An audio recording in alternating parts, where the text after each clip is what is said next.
show her my new technique. Boom, boom, deep, come in a different league. I make it sound like a beat. Man, I beat the boom like a drum. Go do gung, go do gung, go do gung, go do gung. Me no room, no clothes, only shoes. Give me shoes, give me boom, boom. 4 gal a day minimum.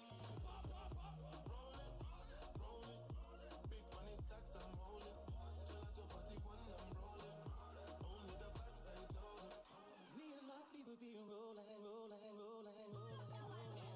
Dreaming on you and your homies, homies, homies, homies, homies. Me and my people be rolling, rolling, rolling, rolling, rolling. All chromed out in a Hummer pig, Hummer pig, Hummer pig, Hummer pig, Hummer pig.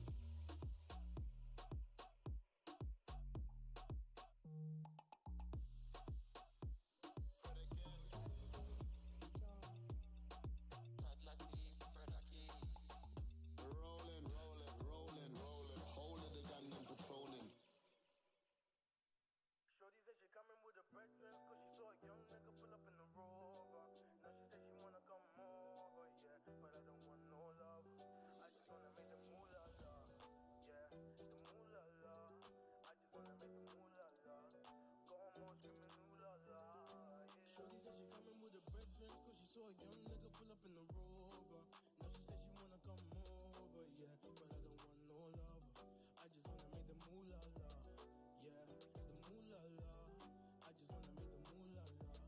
Got 'em all screaming ooh la la, yeah. I don't want no love. You know me, I only think about funds. Me, I'm tryna do my own thing on my ones. I'm sorry, darling, I don't want no hugs. Yeah, yeah, yeah. Had a couple galleys try to hold me down, but they ain't my queen, they can't take my crown. They tried to claim it, I lost and found, but I only got love for the peas and the pounds. Yeah, yeah, yeah. I love being paid. I don't want you, no, I don't want bait. Tryna get my funds up a numerous way. Couldn't give a damn what a nigga gotta say. Loving, so don't tell me nothing. Oh, you think I'm bluffing when I say no coffee. Shorty said she coming with her brethren, cause she saw a young nigga pull up in the Rover. Now she said she wanna come over, yeah, but I don't want no love. I just wanna make the moolah la, yeah, the moolah la. I just wanna make the moolah la. Got 'em all screaming ooh la la. Good afternoon, everybody. Once again, we are about to begin. We are live from London. We are live on YouTube. We are live on TikTok. We are live on LinkedIn. Thank you so much for joining us. We are here. This is Black. This is the This is Black Fest. Once again, everyone, if you could join me in the main presentation area, we are about to begin. Can you join me in giving the team a big round of applause? To the stage, we have Phyllis Mohamed and the rest of our wonderful panelists. Please give them a round of applause.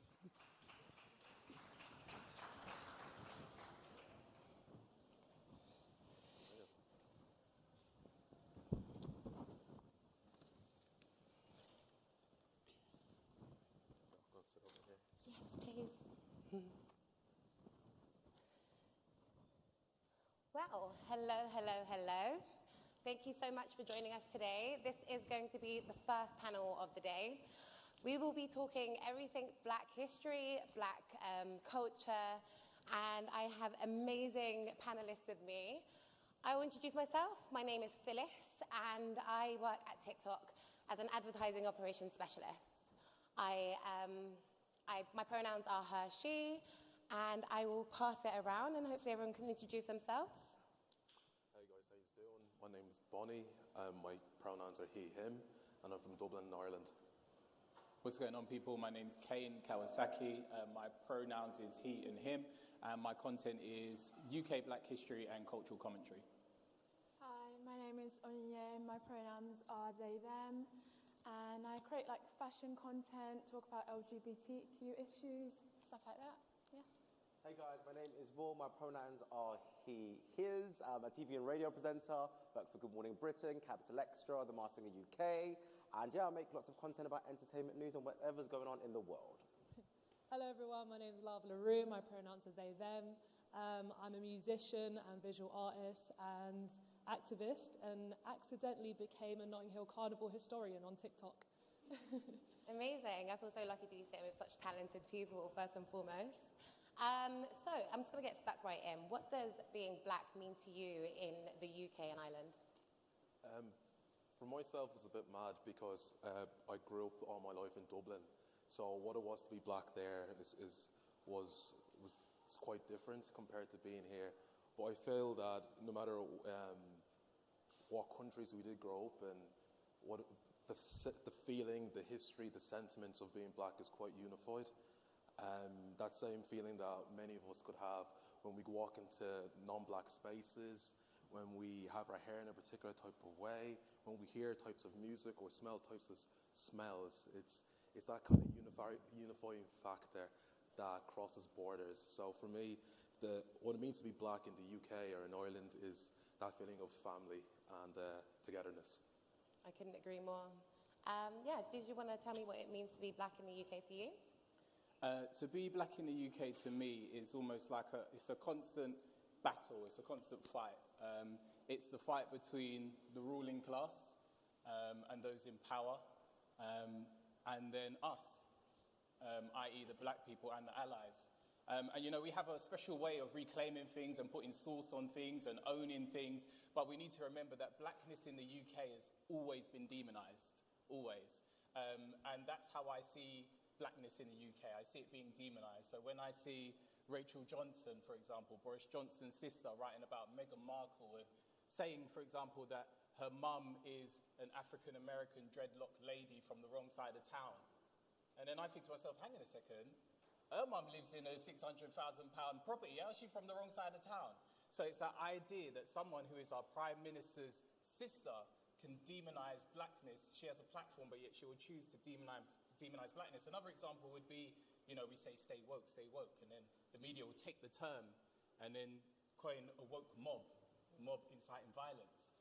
So blackness to me in the UK, it's that constant battle between being demonized, but then at the same time trying to rectify being demonized. And that's why things like this are important. People always say, oh, why is there a Black History Month? Or why are you singling out yourself? Why are you celebrating just blackness? It's to counteract those who negatively portray blackness. So we have to come and positively portray blackness.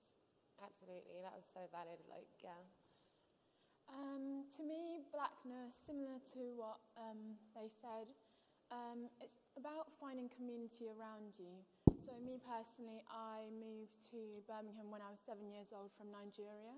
And anyone who lives in Birmingham knows there's a strong Nigerian community there. And for me, it means finding a home in the people around you. You know, to me, it's really courageous how the diaspora is able to come together outside of their home country, you know, celebrate their culture, celebrate their foods, customs, all sorts of things like that.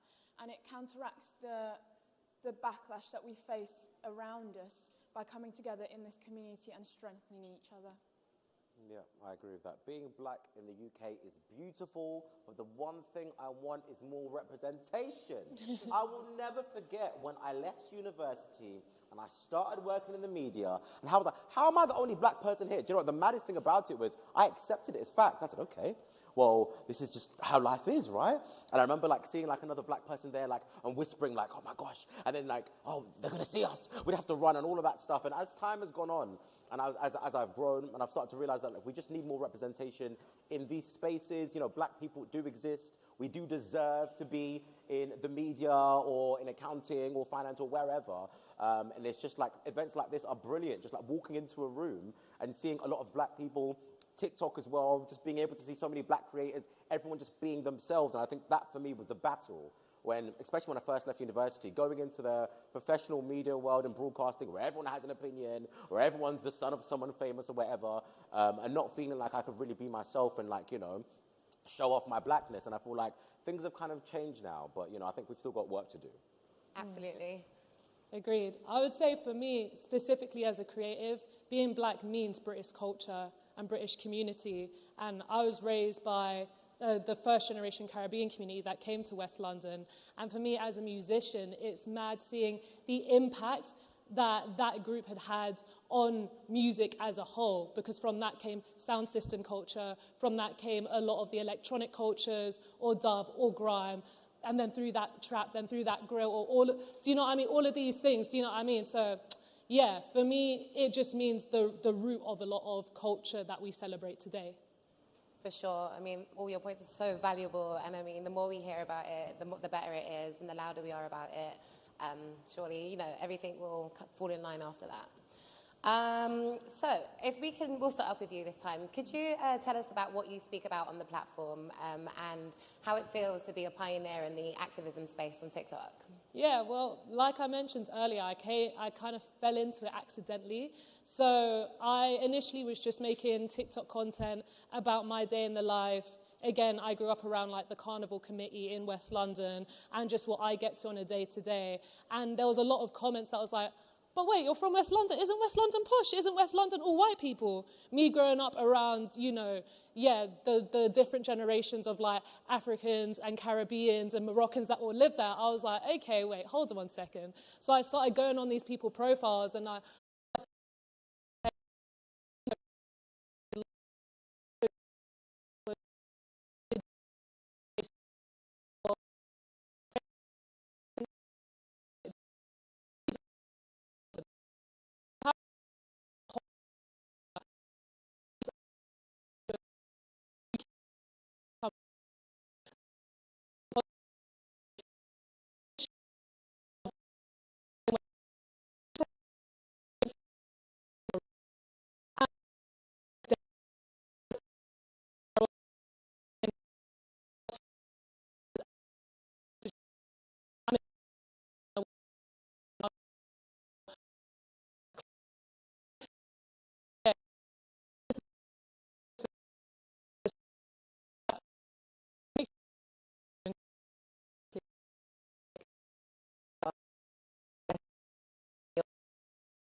has to be perfect.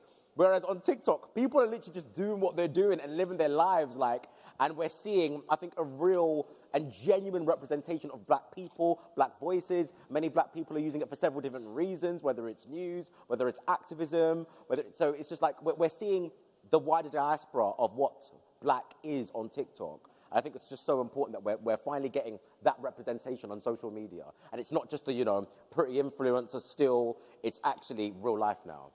For sure. Lava, yourself, how do you think it's amplified black voices? I was just thinking about all of the sort of communities that you're able to find, especially when you get onto the algorithms or pockets that has the same interest in the type of content or scenes you're looking for, and you can also find that on like an international basis, which is very important because obviously before social media you would only know via word of mouth or have to go to these spaces, and I think specifically through lockdown not being able to go to those physical spaces, people were able to find other like-minded people. But on the contrary to that, because it's very important, like it's very good to find your people and find your community, but also what can have a negative response to that is creating an echo chamber of you're only speaking to people who already have the same mindset as you. Because I'm always like with my content, I don't want to feed back the same information to people who already know that, because we're just going to be agreeing to themselves. Same way of all the people who think plantain is the right word and they all think the same thing, they're going to find that content, everyone's going to be, and all the people who think it's plantain, they're not going to see that. So what's been really important for me is also tapping into other communities or, finding other pockets and realizing, oh, there's also a lot of people who think like this or think this way, and it actually is more of like an eye-opener rather than having just what you want fed back to you. So that for me, I've been able to utilize TikTok for that essentially. Does that make sense? Yeah. For sure. Yourself? Like Lala said, I love that you can connect with people like you. So the great way that your algorithm works, who you interact with, you see more of them. And I love the way that it allows us to support each other as well. When I scroll on my For You page, like 90% of them are black creators. It allows me to engage with my community. It allows me to see what's going on and just keeping up to date with what's going on, what's important to the black community. We can help each other and we can connect with each other. For sure. Kayne? TikTok, with the This Is Black billboards in particular, so coming away from the app, I just love that, once again, like what these guys are saying, is that there's just a lot of diversity. It's not displaying black people as monolithic or one type. And if you check out some of the billboards and some of the hashtags, there's literally an array. Do you know what I mean? We've got Black Irish history represented. We've got LGBTQ represented. We've got so many different facets represented on those billboards. And it's for Black History Month. So it's almost saying, Black History Month isn't just about black history. It could be about black comedy, or it can be about just numerous different things. And that's what I really, really like about the way how TikTok amplify black voices, is that they ensure that literally everyone is amplified and not just one. It doesn't feel like there's an agenda behind amplifying just one type of black person. Sure, there's a huge variety of all sorts of information out there to read and educate ourselves. And you know what could be easy for TikTok to do, which I feel some of the other do, is just to go for the people that have the numbers. And I don't have a massive following. I don't expect my type of content to have a massive following like some of the other guys who have got a TikTok billboard. However, they still recognized me, and they didn't recognize me just purely for my numbers, like another platform that we won't name. I did that earlier as well. Some platform, a certain platform. So it just goes to show that like I said, they're amplifying the many different voices rather than just the popular voices. Oh, for sure. I mean, you can have 5 followers and have 100K views on your video, and it's you're educating people, you're letting people know what's actually going on, and it's not about you having millions of followers. But yeah, sure, check out TikTok. Yeah, how would you say it's voices on TikTok? Amazing, personally. It's actually mad how anybody with a phone can now just go viral from anything at all. And I think it's been so beneficial for black voices in particular, because especially for a small countryside town, or that black person who's the only black person in their school, doesn't see people who look like them. But now you can come on TikTok and see so many other people like you, see a mad community as well. And personally, similar to what Lava said, like, I just love like stumbling upon different like TikTok, so like Black Brazilian TikTok, mad, unreal. You should check it out, honestly. Like, it's unbelievable. Or across like Black Bulgarian TikTok, it's a thing, seriously. And it's like realizing that, you know, the Black community is not just a community that speaks English, French, Italian, Spanish, different languages, or Black South African music, I'm telling you, low-key, next to it. But so for me personally, I just think it's amazing how TikTok can now give Black people, like just like ourselves here, you know, an opportunity to be seen, but also to be heard, and to also to connect. For sure. What would you say are key moments that have happened on TikTok or social media, or even in real life? Like, what would you say are the key moments? I'm definitely going to go for this year's Black History Month, for example.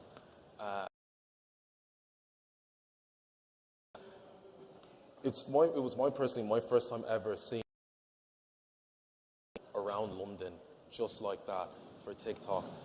Knowing as well and finance that TikTok are pushing towards Black History Month, towards elevating Black faces, pushing forward Black voices.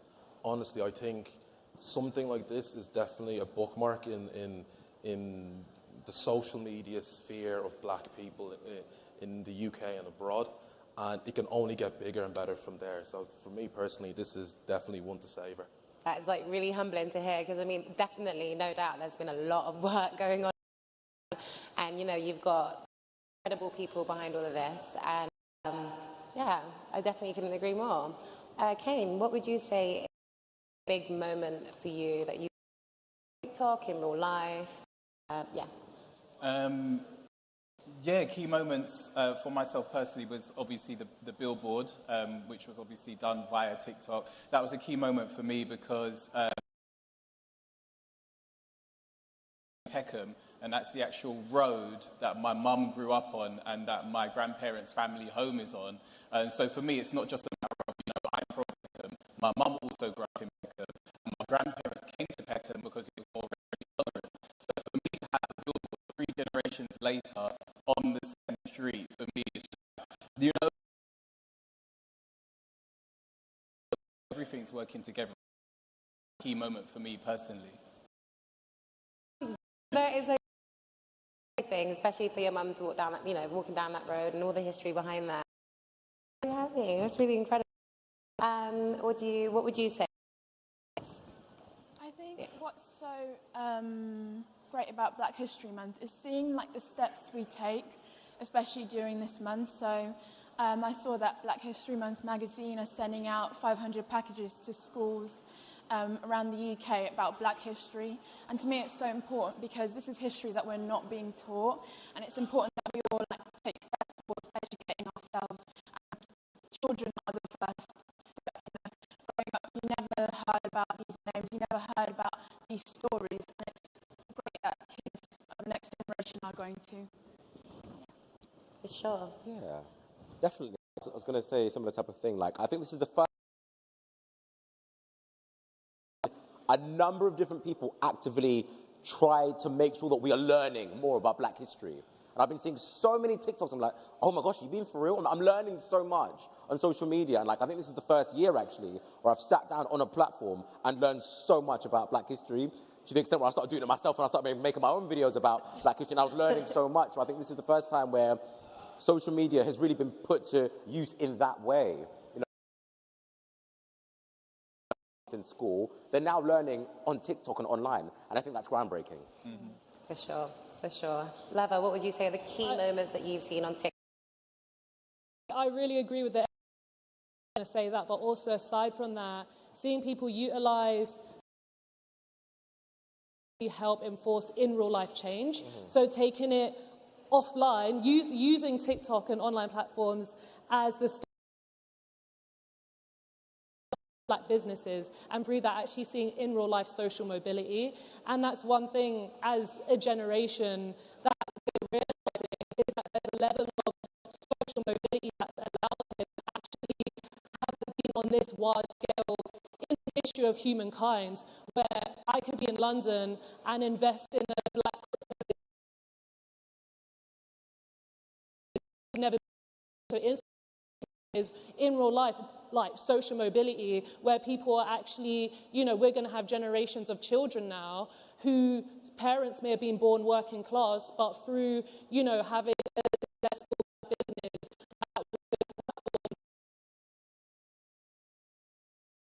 and can continue that. And that's something that is in real life.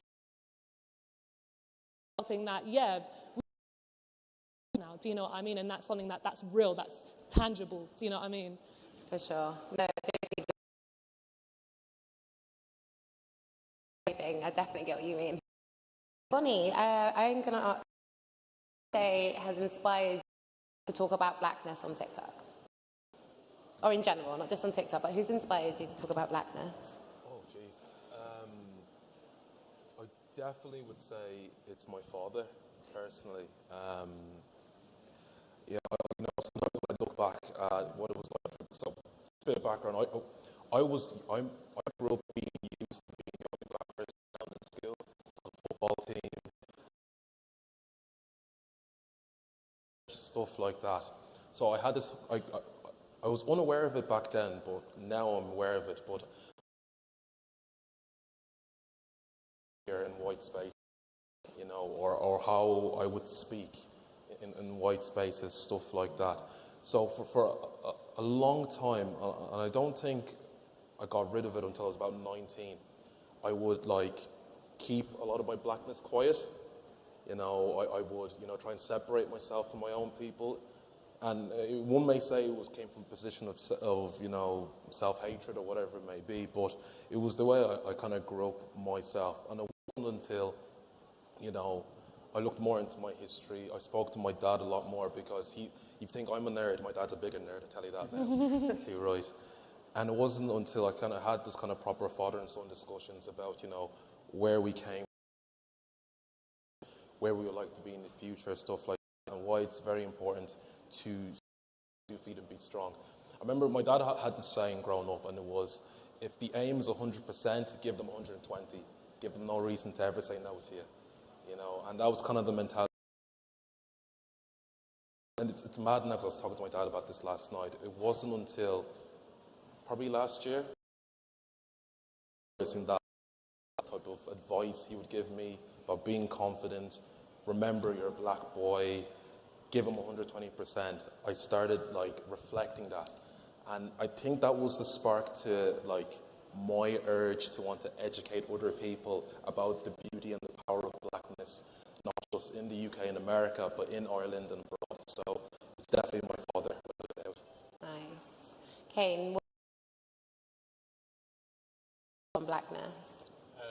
Well, my experience is opposite to yours. I grew up in Peckham, so we used to have football matches. It would be Nigeria is the rest of the world.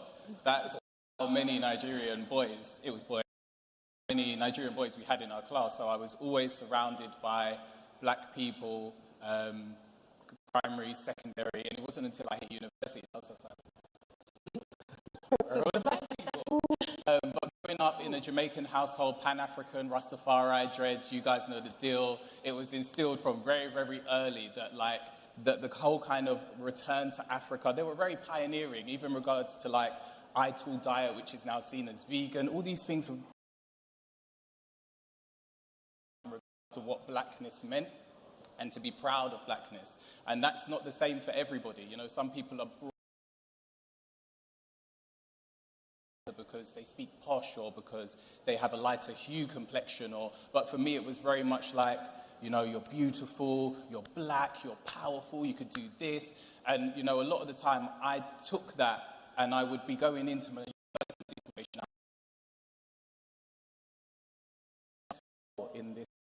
in this assignment because I'm black, and that's what my mum's told me to do. When I was growing up, my mum used to be like, hang out with the Nigerian boys, they get...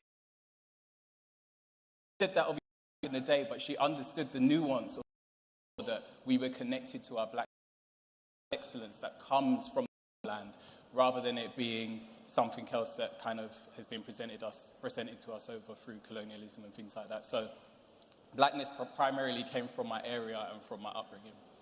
That's beautiful, honestly, and it's crazy the different experiences we all have, like growing up and like just embracing our blackness, talking about our blackness. Who would you say has inspired you to talk your truth on the platform about being black?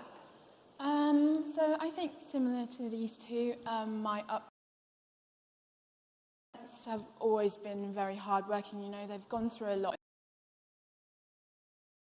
to move to England. And before that, they were just working non-stop, and my dad was always, you know, he would be out for all day just sort of working to make sure that he got a good chance at life. And from a young age, my parents always instilled in me and my brothers that we should always try our hardest and that we should never be afraid to express who we are. We should always take pride in where we came from. When I was younger and I was in primary school, I felt like a bit ashamed of being African. I don't know why. I don't know. I think it was just like the pressures of being like young and how other kids, you know, talk to you and stuff like that. I never really felt any pride in being Nigerian, any pride in being black or African or anything like that. But as I grew up, I started to learn more about my culture, started to talk to my dad more, learn about, like, we started more, and then my pride just sort of grew from there. And yeah, just my upbringing. I mean, for sure, the more we know about our, you know, I couldn't agree more. You're definitely so right. I mean, I feel like the more being naive to it, it's kind of blocks you. It's a blocker. It's kind of like it doesn't give you that pride that you should have in where you're from. But I can't agree more. Definitely. Who's inspired you? Similar, really, to kind of myself, in fact, to learn how to be myself authentically and not care what people think. So for me, it's always been my family. My brother used to buy me Black history books. He's like, you need to learn all this stuff, you need to learn all this stuff. And so he kind of kept me grounded in that area. In primary school, I received a lot of abuse. I was at times the only Black person in certain classes. Really resilient and actually want to be proud of myself, and once I put my foot down and say, you know what, like, I'm Black and I am proud. And my brothers helped me through that, my family helped me through that, and I guess just growing up now, because of everything I've been through when I was younger, I just kind of, you know, I own it wherever I go, so I think that's what's kind of helped me. Super.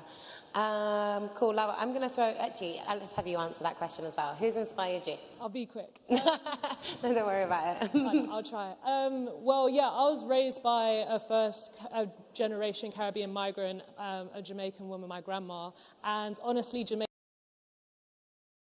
people you will ever meet in your life, they will never fail. Sometimes they think all of the Caribbean is just Jamaica. Like, sometimes I have to crack and I'm like, there's other islands too, but like, you know, growing up in that,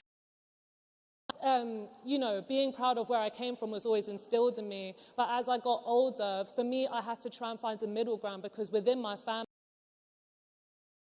either people who got into the stereotype of, I don't know, let's say like Black violence and crime and that kind of lifestyle, and another side of my family who tried to sort of go against that and had been like Black excellence to get into university.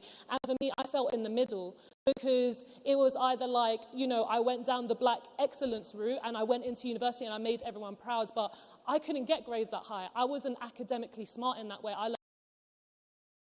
But I weren't naughty like my cousins. My cousins were naughty. So finding that middle ground, for me, you know, when I did go online, I started to meet people who were like me, and I was a bit of an alternative kid growing up as well. I was really into alternative music and, you know, rock and indie and stuff like that. And I was told where I was from, oh, well, that's not Black. But I found my own people and Black people who are into that online, and they're like, nah, do you know what? We invented rock and roll. You know, heard of Prince and Jimi Hendrix and Chuck Berry? We invented that. So being able to, you know, come across those kind of people online and find that middle ground of not having to be one stereotype or the other, for me, that encouraged me and inspired me to, you know, go online and talk about and just represent my way authentically, basically.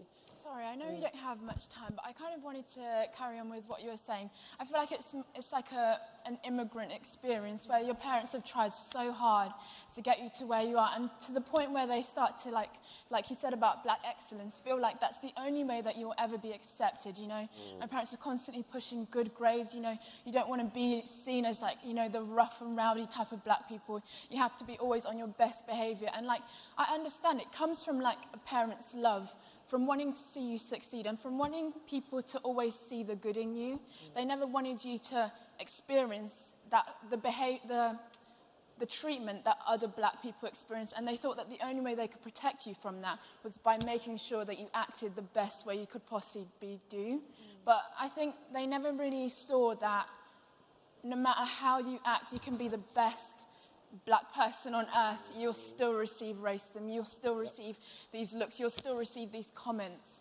And I think it's about, like, finding the middle ground, building on what your parents have given you and going a step further, because each generation before you has its faults. Each generation has issues that it never managed to work through, and it's up to the next generation to build on that and do better.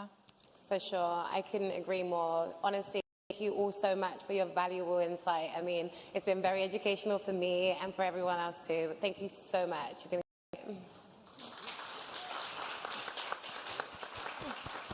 Well done, guys.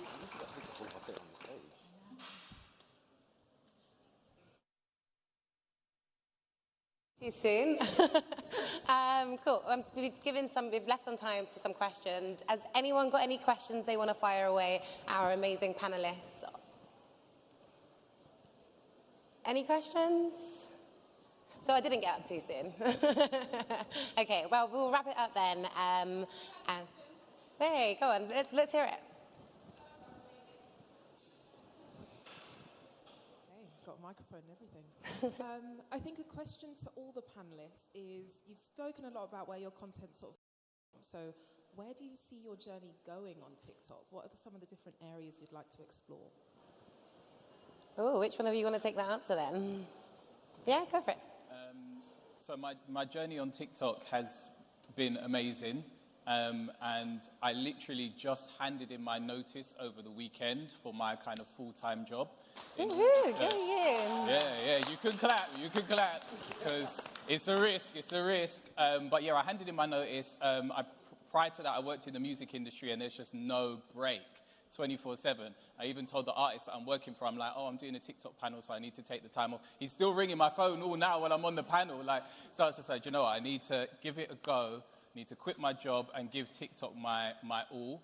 And as a result of, like, what's happened on TikTok, the billboard and stuff, you know, your boy is booked and busy. So I just really kind of want to make sure that I take that as far as possible and live life with no regrets.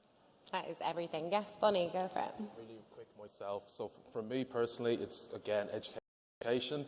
I'm trying to, like, push and encourage more Black Irish people to show their faces, to showcase their voices.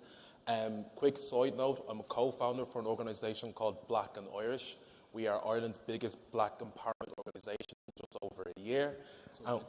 So I'm trying my very best to use my platform to push the organisation more forward. And I might as well give a quick promo. We are organising Ireland's first ever music festival where all the artists are going to be Black or mixed-race Irish artists to push the community, to push culture. 28th of May 2022, for the Culture Festival.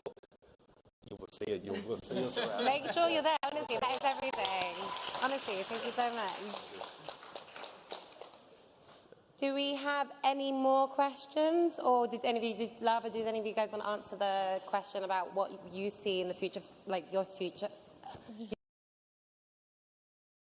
I would just say, I think what's been amazing on TikTok is being able to see actual subcultural groups form, and going back to what, you know, we were talking about being like Black and queer or alternative, or not fitting into the stereotype of either one version of Blackness, like the Black excellence, or the other stereotype of it. I think seeing these groups form and growing on them and helping cultivate these to form has been amazing. Seeing so many artists find their people and there's some other people who dress like them, you know, I think, yeah, I'm just really excited to see that grow and help facilitate that growth. For sure, 100%. Yeah, so for me, it's just to continue sparking debates and people to get involved and share their opinions on whatever's trending, really. So just keep going on that, really. Sweet. Yeah. For me, similar to what Lava said, just connecting with other Black queer people, you know, building the community that we have, making sure that no one's feeling alone, and making sure that we share our experiences, help each other, things like that. Yeah. So the future is bright on TikTok. I am excited. And, you know, the future is bright for all of you too, I'm sure. Seriously, well done for these risky moves. Well done for promoting your awesome event. Because, I mean, I would definitely go. It's really interesting. I believe that, no doubt. Cool. Well, I am going to wrap it up there. Thank you guys so much. Seriously, this time I'm actually wrapping it up for real. So much again.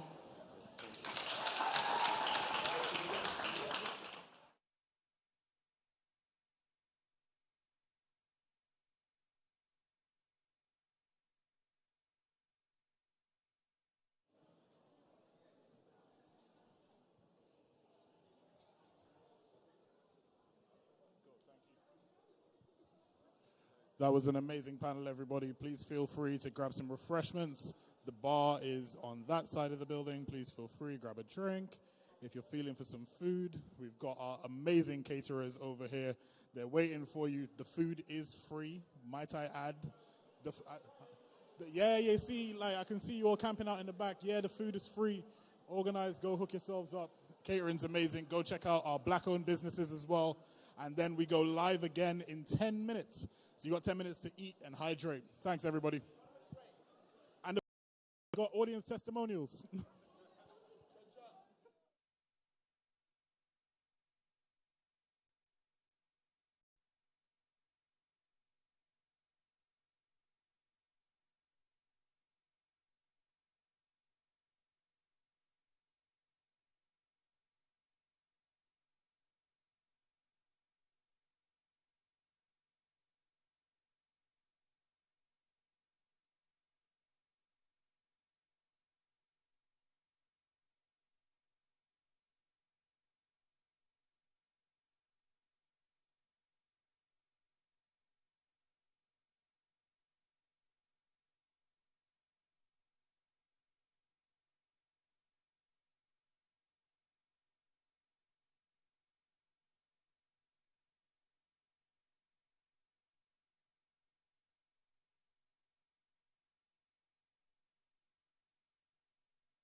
Good afternoon, everybody. Welcome back. We're about to restart the panels. Just a quick note. Hi, once again, I'm Chris. You're going to see me awkwardly standing up here a lot today, and I'm not from the amazing content that we've got on. I realized at the top of this morning I didn't actually do the house rules. So, a couple of things you need to know. To the left and to the right are the fire exits should anything happen and we need to evacuate the building. Just follow the signs and you'll be able to get back down into street level. For the bathrooms, they are here. They are gender neutral, unisex.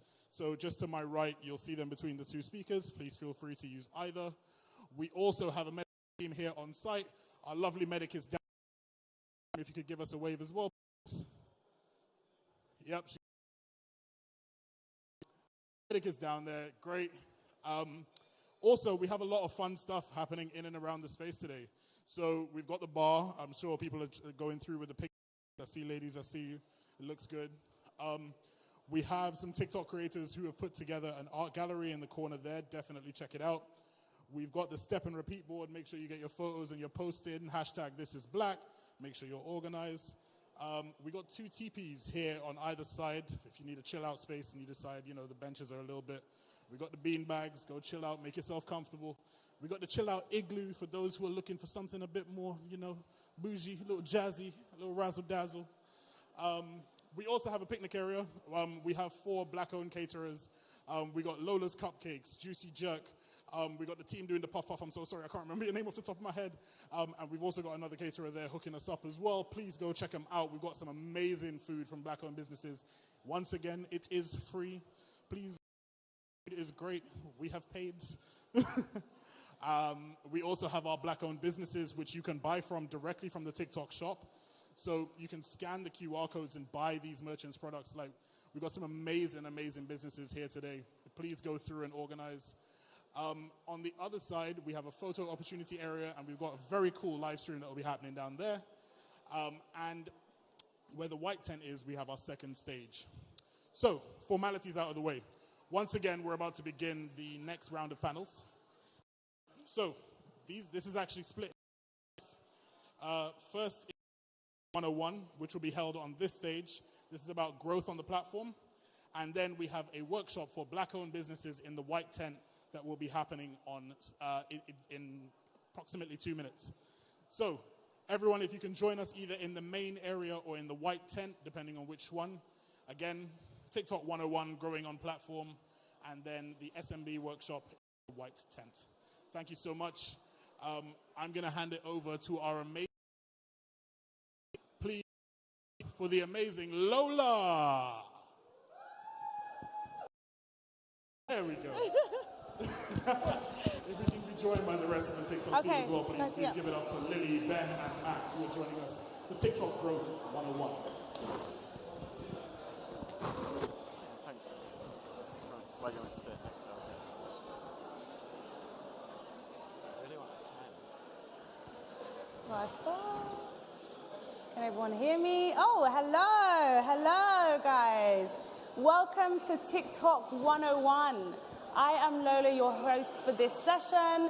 I am a Creator Partnerships Manager at TikTok, and essentially what I do is identify, support, and partnerships for amazing entertainers.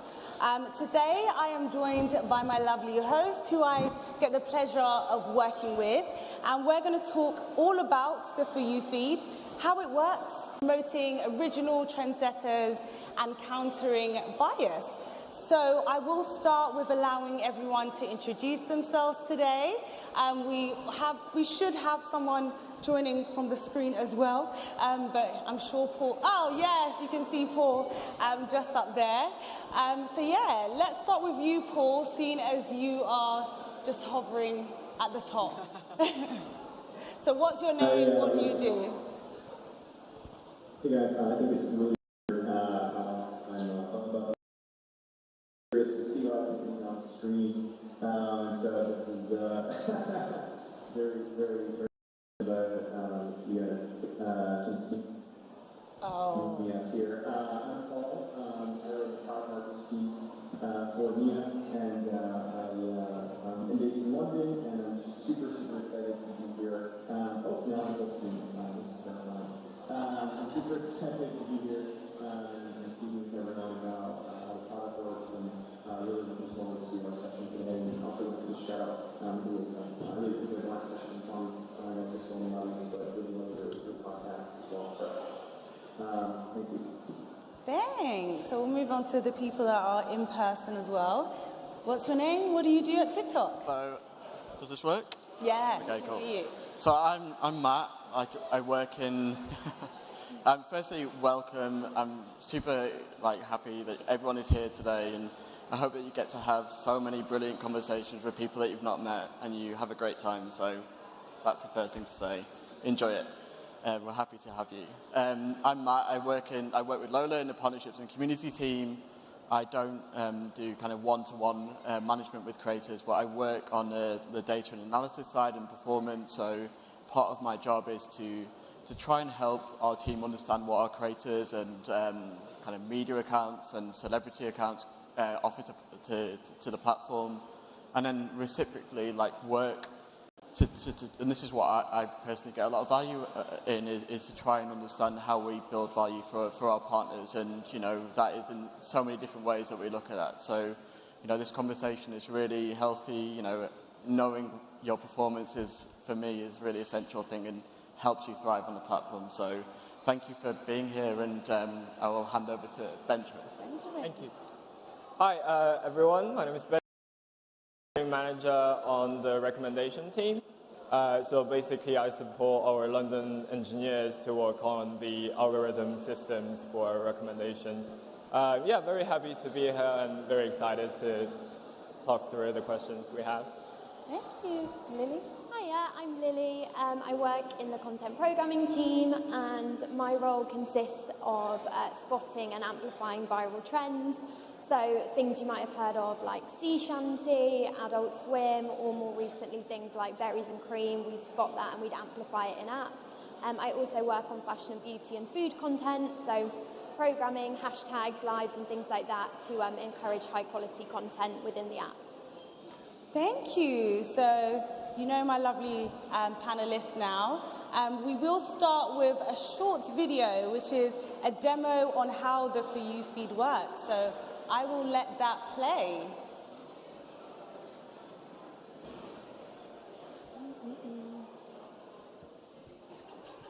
We have it. It's suspense. It's going to happen. Okay, while that's buffering, I will start with some questions then. We'll talk about the For You feed, maybe not see the For You feed.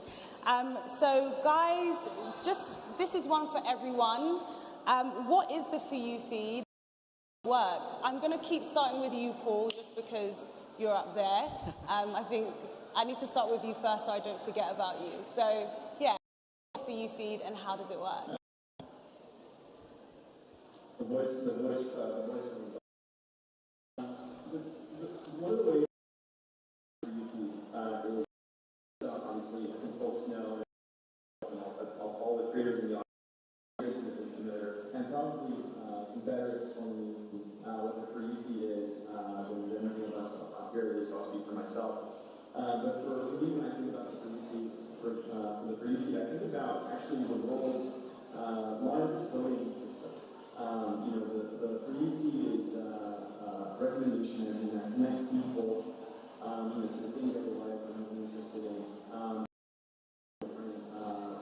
Ways that people engage with your videos, liking them, commenting and sharing, that's really powerful indicator.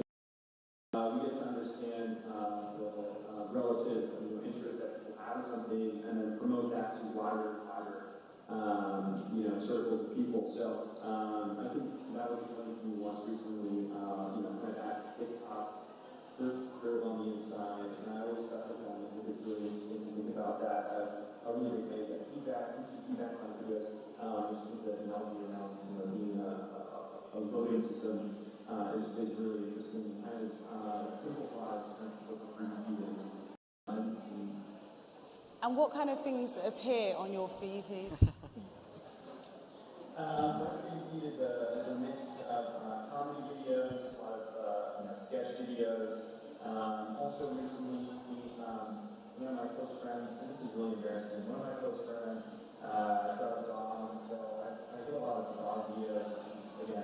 I think not very particularly interesting, but I get a lot of videos about cooking. I think all of this is reflecting getting your 30. And that's the thing about free feed is sweet, no new free feed is like, and it's really reflective of a person's interest. So I'm sure we'll have those moments where you share your free feed and something maybe unsavory pops up that you don't want someone to see, but it's really a mirror for a person's interest. Great, thank you. So a voting system, I really like that. What is the For You feed to you, Matt, and how does it work? So I guess like Paul has discussed like the nuts and bolts of it. So I guess I'll describe it in a little bit more like poetic language maybe. So I would say that the For You feed is like the biggest content discovery portal that you will find out there today in terms of like an entertainment platform. So I think, you know, in the way that it moves you through content, you know, from different verticals and different creators from different countries, from different backgrounds, I think it's a unique experience and you can see so much and learn so much in such a short period of time. In terms of my For You feed, I'm not connected to any well-known influencers. So it's very much, you know, as Paul said, kind of connected to your personal interests. So, I mean, this is like public disclosure, so I won't share too much. But I'm interested in like, you know, it sounds weird, donkeys and like, you know, different types of animals. You know, cooking, fashion. I love jewelry. So all of these weird and wonderful things, and I think it's a great way of finding new content from new creators and finding things that you're passionate about. So also great for discovering music.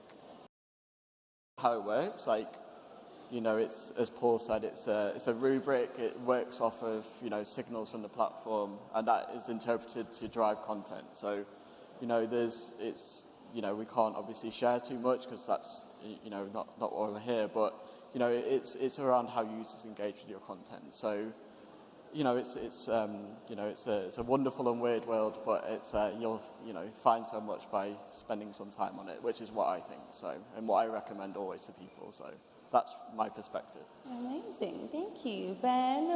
What is the For You feed for you? How does it work? And I want to hear what appears on your For You feed as well. Sure, no problem. I mean, both of you have mentioned them sort of in a very beautiful way, and from my perspective, because I work on the engineering side of it on a daily basis, so I don't want to bore everyone with the mathematics and, you know, every technical detail behind it. But for me personally, because I do use it myself as well from like a consumer perspective, and for me, very specifically, I actually enjoy the sort of exploration content that I get a lot from it. So a little bit about what I see on my feed. I'm a sort of comic book fan, so I see a couple of, you know, Marvel movies, news around that. But I also get to see a little bit about the kind of interesting spots around London that's very local to me, but also very interesting to me. I get to know a little bit about the new exhibitions in town happening. Yeah, so I think definitely it's very interesting to see it from both sides, from what we work with and what we actually get as individual persons. Yeah, and it's quite accurate when it comes to interest as well. It's quite scary. And Lily, what would you say the For You feed is? How does it work? And I want to hear about what's on your page as well. So, yeah, to me, I would say the For You feed is the place where people fall in love with TikTok. It's like the first place you'd go when you download the app. It's the place where people spend the most time. I think statistically 54% of all videos are consumed via the For You feed, so it is the main point of like content consumption in app. And it's the way that it works, the way that it scrolls, there's no end to it. You can spend so much time there. I'm sure we've all spent like hours getting completely like sucked in. But yeah, it's the place that really makes you fall in love with TikTok. And I think in terms of the way it works on a content graph rather than a social graph. So unlike other apps, you don't purely get served content by the people you follow. You get served content by absolutely anybody, which is, I think, what makes it so special. So it's amazing for content discovery. It's amazing for discovering creators you never heard of before, trends you never heard of before, new types of content, because you're not limited by the people that you're following or by your immediate friendship circle or anything like that. So it's a place where you can get outside of your comfort zone as well. In terms of what's on my For You feed, I get a lot of fashion, I get a lot of food, and I get a huge amount of memes as well. And recently, it has just been purely berries and cream for about 6 weeks. I don't know if anyone's seen all of the remixes of the berries and cream trend song, but it has just been that for 2 months. What is berries and cream? Let's get into it. Okay, to explain the trend for anyone who might not have been sucked into the berries and cream universe, it's based on an old advert for, I think, Starburst from the 90s or early noughties, where a guy just sang a song about berries and cream because it was the new berries and cream Starburst. The audio clip went viral on TikTok. It's one of those moments that could have only happened on TikTok because it's so weird that would have gone viral. And then the actor who played the little lad, who's the main character in the ad, has onboarded on TikTok. He now has 2 million followers, and people have been recreating his song and doing lots of remixes and meme content with it. So checking out if you haven't seen it yet. Interesting. Well, thanks guys for all of your insights on just the For You feed and how it works. I'm sure people want to understand why is the For You feed beneficial, especially for brands? How can brands use it to benefit? Whoever wants to grab this question first can do it.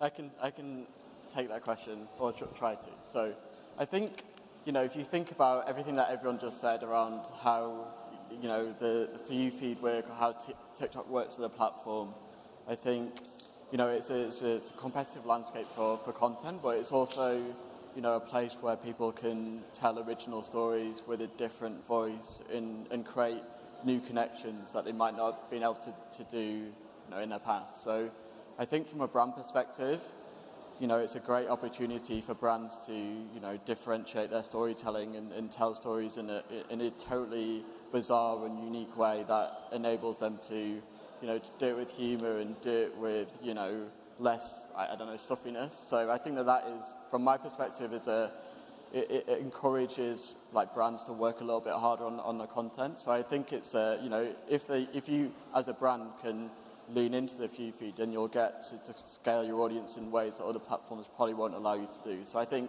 when you look at some brands that might be on TikTok, like Ryanair or Marks and Spencer's, there's 2 big brands, but there's so many small brands that are doing different, unique storytelling. I was looking at one this morning, a small shop, and had a huge. Think about how brands can elevate their voice on platform, then they can go from awareness to selling very quickly. So I think that's a unique way to also drive scale and opportunity for your business. So. How's that? That was a fabulous answer, of course. Paul, do you have insights on how the For You feed is beneficial for brands? Yeah, absolutely. And I just want to echo some of the things that Matt said. I think, we had an advertising campaign last year from the business marketing team that I thought was extremely succinct and explained everything and was listening. And I'm sure folks in the audience, especially on the grants, come to any of our events, or see any of our materials in the past year when it comes to our narrative around this, which is donate ads and TikToks. And I think anything advertising online in the last few years, things have changed quite dramatically. And just 5 or 6 years ago, we were talking about transporting 30-second TV ads onto YouTube and not out.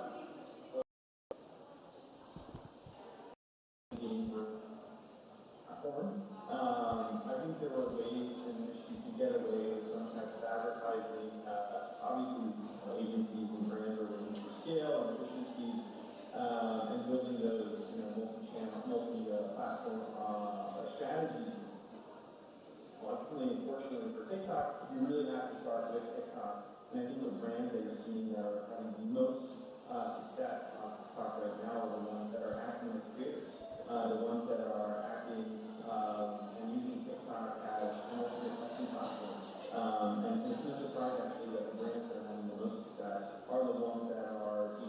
letting their Gen Z employees, run their accounts. I think that's been sort of the theme that we've seen over the past several months, especially with TikTok. And so, because of the way the For You feed, just to bring it back to that topic, just the way the For You feed works, you can also look at it as like a really amazing place to do A/B tests, run experiments, and really listen to your audience and your community. I mean, the two-way channel that we have on TikTok is pretty incredible. The football in many instances is new, and it's an incredible opportunity to be a marketer, to be a brand, and to have this platform, especially when people are still trying to get around to it. It's very, very early days in terms of brands being able to completely understand, all the benefits of the platform, and I think there's a lot of room for experimentation and a place to set your mark and be consumer partner and competitors by coming on TikTok. So it's a really exciting time. For sure. So it's a way for brands to really set themselves apart from others. And yeah, use your Gen Z employees because they clearly know what they're doing. So Benjamin, do you have any insights on how you think the For You feed could be beneficial for brands? Sure, of course. I think that the amount of creators that we have, the vast differences of the content is a really helpful tool for brands as well to find the correct voice to represent them. And I really think that's a big plus from the For You feed to really get the exposure that you think you should get. Yeah, love that answer. And Lily, what are your thoughts? Yeah, I think just to expand on Benjamin's point, if you look at the hashtag TikTok made me buy it, you'll see hundreds of products that have gone viral on TikTok, like beauty products, electrical items, things like that, that have gone completely viral because a creator has gone on TikTok, not even an influential creator, it doesn't even have to be someone with a ton of followers, but somebody's gone on, said how good it is, that video went viral, and then you've gotten a huge kind of sales boost just from a trend that happened in app. So I would say, to brands, keep your ear to the ground. It's a really good indicator of what the community is enjoying at any given time. And then I would say utilize the For You page to discover trends, because trend-led content feels really native, it feels really TikTok first, and that's the content that tends to do really well for brands. So use it for trend discovery and use it for creator discovery. Yeah, for sure. And yes, TikTok makes me buy a lot of stuff. Like what? Well, my For You feed, it's literally so clearly we're not able to go anywhere that much because of lockdown, but my list is very, very long. And you guys know I'm out every weekend, Thursday, Friday, Saturday, Sunday, and are due to, in terms of, brands can use it to their advantage. I've got a question for you, Matt, just because you're the data and analytics man.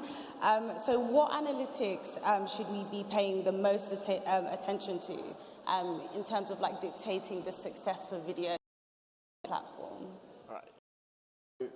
I was speaking to last night, and I was like, oh, you're waffling way too much. What I'll do is give a short answer and then a longer version of it. So in a short, if you're a creator in-app, you have access to the analytics page, right? And that gives you, context for how users are engaging with your content, which is, at the heart of what affects distribution on the platform. So what you're looking for is things like the watch time of your videos, how long your content is. So that's important. And in the same way, the way that users engage with your content, so like, share, comment, these are the directional things that, are important to the distribution side, because it's basically how well your content is kind of generating user engagement. So I think that's the way that I would look at it. There's a healthy way to look at it. So the short answer is look at those things as the signals for how your content is doing. The longer answer, from my perspective, is I think there's a healthy way of looking at this stuff, which is, you don't need to be obsessed in the day-to-day performance because that's quite overwhelming. And we see performance vary. That is, you build a healthy relationship with your analytics and looking at the performance. And, you know, at the same time, you know, different creators have different content, different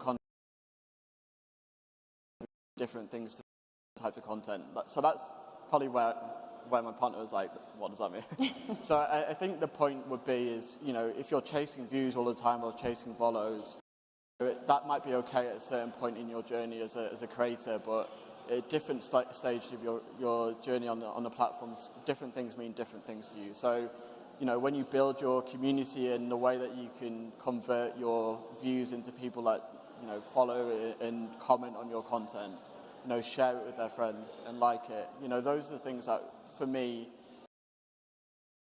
grow. So, you know, the short answer is look at the signals that the platform gives you. You have the analytics, you can own that. There's a healthy relationship there, but at the same time, like, connect it to what's important to you. So I think, you know, if it's about building a community, look at comments, for instance. So I think that's where you just have to be connected in the way that you see it. So, and, you know, data and numbers are always your friend, in my opinion. So, yeah, that's what I would say.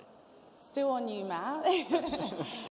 Just to like expand on that a little bit more, and specifically talking about brands, what analytics do you think that they should be looking at when they are selecting creators for campaigns? So there's, I can answer this, and then Paul might be good to answer this as well without putting on the spot, but we have solutions that can tie to creators. I think we have things like the Creator Marketplace, and that enables brands to look at creator performance and matchmaking service, so you can see, you know, some like formative analytics from a creator perspective. So the type of creators that you might want to work with is I think if you're a brand, like using a company, everyone uses the app. It's essential for us to build our the brand, like get on it, use it, understand, develop and change your message. And I think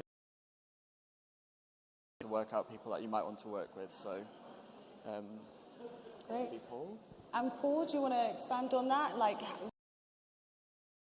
what brands should be looking for when they are selecting creators for campaigns? Absolutely.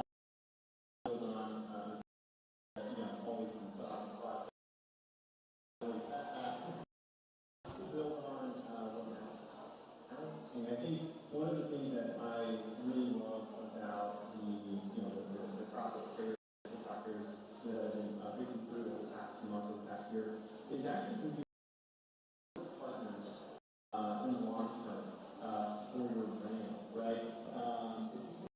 Ambassadorship, and and ultimately what we want to be doing is driving kind of, repeat engagement, repeat behavior. And I think really understanding greater your authenticity, how you work with that, really hands-on is the best way, I think, with creators and shifting the mindset of how can we build a relationship and actually build brand loyalty through connection, building trust, and treating them as not as talent, but actually as entrepreneurs. Creators, as not as talent, actually as entrepreneurs. Creators are spokespersons, they're the most creative people, specialists, writers, makeup, do everything. And I think it's really important that a tremendous work with these treating them. For success are the ones that have a deep relationship with their creators and invest in the long-term partnership. Guys, from your are there any things that you think should be identifying or looking for selecting creative campaigns? About something that I definitely know that Lily knows a lot about.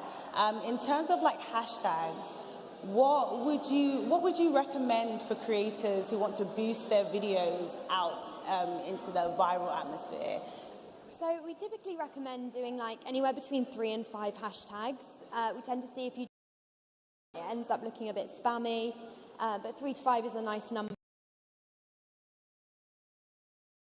If your video is a recipe tutorial, have a look in-app, have a search around, see what other people are using and see the hashtags that are popular.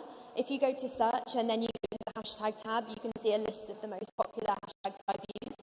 So I'd use like relevant ones. If it's a cooking video, maybe like recipe, easy recipe, food talk, like the kind of community-led hashtags are the ones to use. And just to like dispel a popular myth, like hashtag for you page or hashtag FYP, it really does nothing. It's not a special hack to get like loads and loads of views. So I wouldn't bother with that one. The only thing it will do is put your video under hashtag FYP, which has about 1 billion videos. So it's really not going to do anything to drive numbers. And if it does generate any views, they won't be like highly relevant audience that you would capture if you were using a hashtag like recipe or something like that. So keep it relevant is the main thing.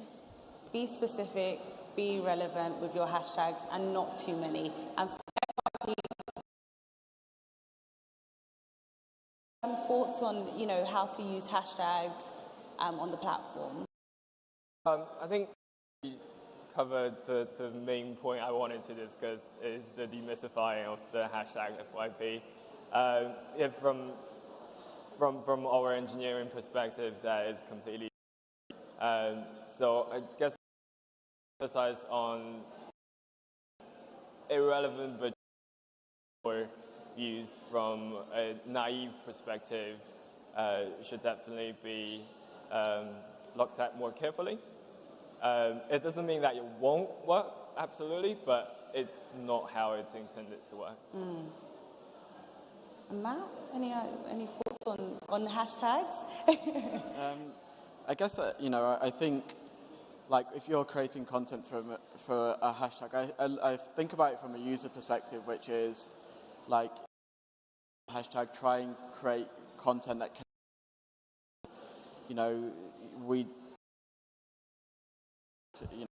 to kind of drive certain types of content because we think that will connect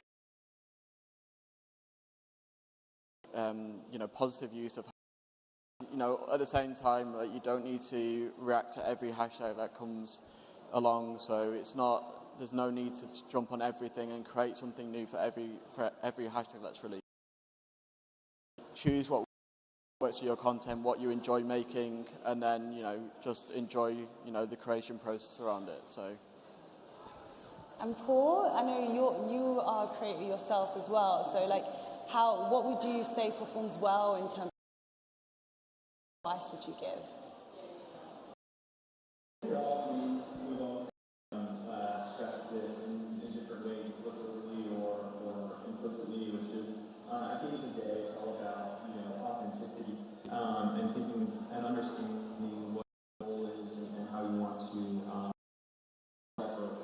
or what stories you want to tell. You want to be your brand account in this instance as well. So I think hashtags can be helpful from a discovery perspective, but it's not the end all be all. I think if you're getting started, you want to understand kind of what's happening at the sort of cultural zeitgeist level. Hashtags and the discover page are really see what's happening.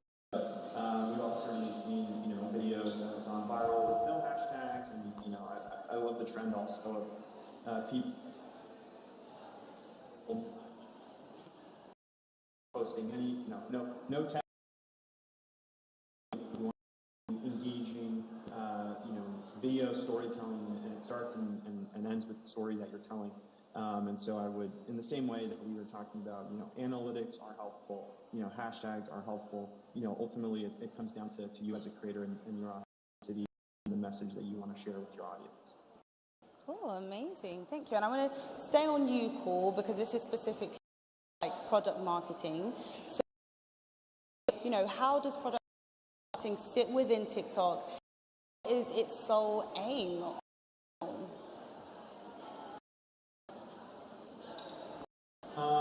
So product marketing is our function. We try and take a look at where the product is going in terms of the roadmap, all the different teams are working on in terms of advancing TikTok with new features, and then trying to connect that back to our user and creator community, and making sure that we're positioning new feature propositions in the right way.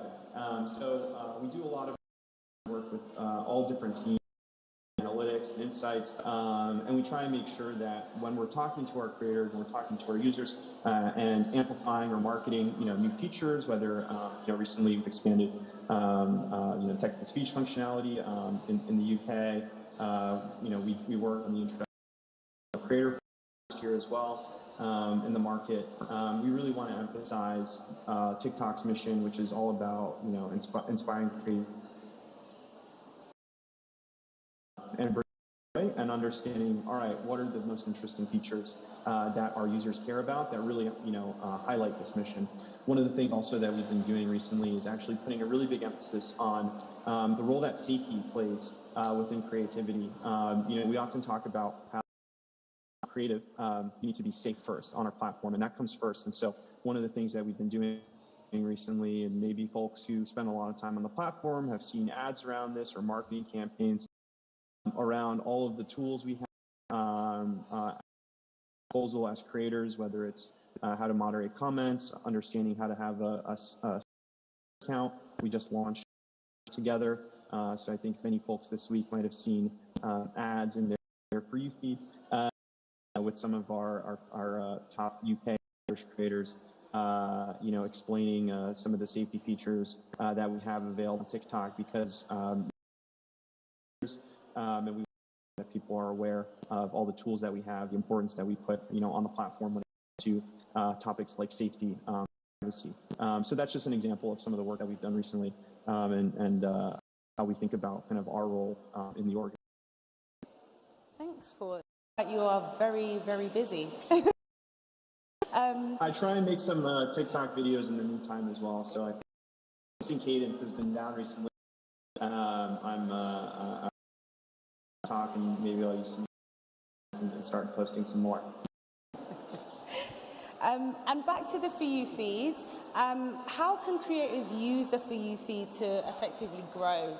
And that's, I think, go from there. Yeah, sure.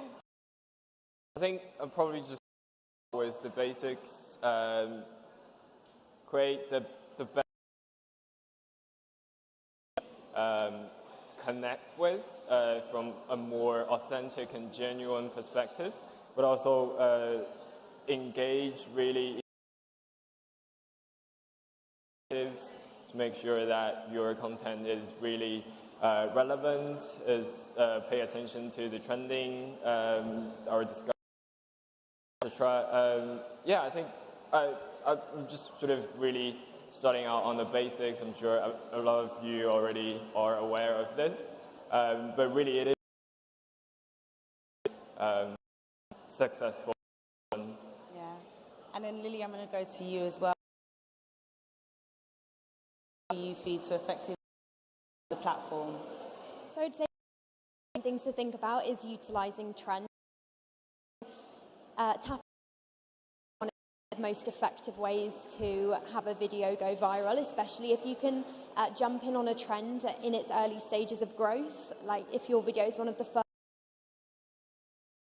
impactful for like views and you're on the pulse, and use the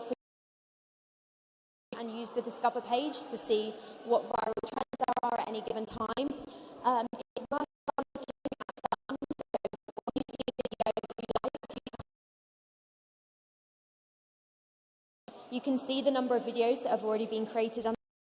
If it's kind of anywhere 10K, it's probably not a huge trend yet, but there could be potential for it to grow. So have a look at how many videos have been created under that sound. Then you're probably onto something. Maybe consider like making a video using that sound, because it feels like it's going to be a trend that's going to take off. and you could be in with a chance of being like one of the first people to use it, which is always quite cool. So yeah, trends is really important. And then I would say you interact with the community as well. So or duet functions to engage with it and like make a response or a reaction, and kind of communicating with other creators that way is a nice way to like build a community and get more eyes from. That's some gems right there. I hope everyone was taking notes. And, you know, just on that point as well, like, how do we, like, promote those creators on the app? And I'm going to to you, Benjamin, and then we can go around from there. Yeah, sure. So I think it is important to recognize that to encourage our creators to become trendsetters, and we actively promote the interesting sort of content to broader audiences to help them to. I don't have a specific. From my knowledge, that definitely happens. So. Thank you. I think we have run out of time, so I'm going to have to wrap it up here. But can I give a final word on just their advice on like navigating through the platform and growing? What are your final words for everyone here and at home today on growing on TikTok? Paul, I'll start with you, and then everyone just make it succinct, please. Yeah, just one more thing that Benjamin was saying from a kind of trend. You know, just right below me, right behind me, curation and creator spotlights, creator amplification is a really big part of making sure our community is, you know, seen on TikTok, and is super with friends across. I think the hashtag This Is Black just ran. I'm sure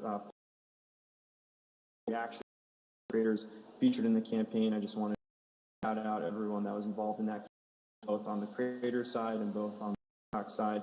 These types of campaigns are important to, you know, the origin and the folks who are really moving culture, and that's what TikTok is it's where culture is happening, and so I just wanted to thank everyone, you know, for also putting this and spotlight hashtag This Is Black.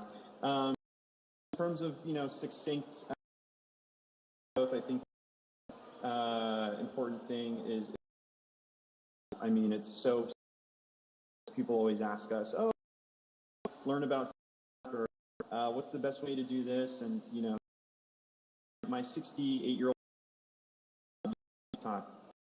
just kind of gave and she figured out how she sends me things, and you know, she's got a Polish community on the app, and you know, Lord knows, I think she sees some of my videos sometimes, which is to use the app from, you know, other creators, you know, don't be afraid to try anything. Thank you, Paul. And just a quickly, thank you so much for coming. It's great to see so many people here. Hope you have a fantastic day. I think one thing that I would say is, you know, being a creator can often be quite challenging. So, make sure look after yourself as content creator, brand. Like take your time, be patient. For every viral star, there's a creator who spent a year building their audience and building their following and building their community. So, in every which way, in the app, like talk to other people, and work with the platform, because we think so hard about creators and we really want to maximize the creator experience. So, keep listening out and touching base with us in terms of what we'll do in the future. So thank you again. Thanks for being here. Thanks, Matt. Ben, Lily? Yeah. So to sort of sum it up, I would want everyone to really explore the app, both from like a product feature perspective, but also how you create content as well. There are a lot of hidden gems from the product itself, the app itself. I know our main focus has been the For You feed, but there are a lot of different functionalities that may surprise you, that may really intrigue you and set you on a different path. Thanks, Ben. Lily, thank you. Dad, a lot of people would ask, you know, why isn't my content performing, or why did this video not do well when this one did? And to that I would just say, you'll never have a consistent amount of views across your videos. It's simply not the way the app works. There's always going to be fluctuations.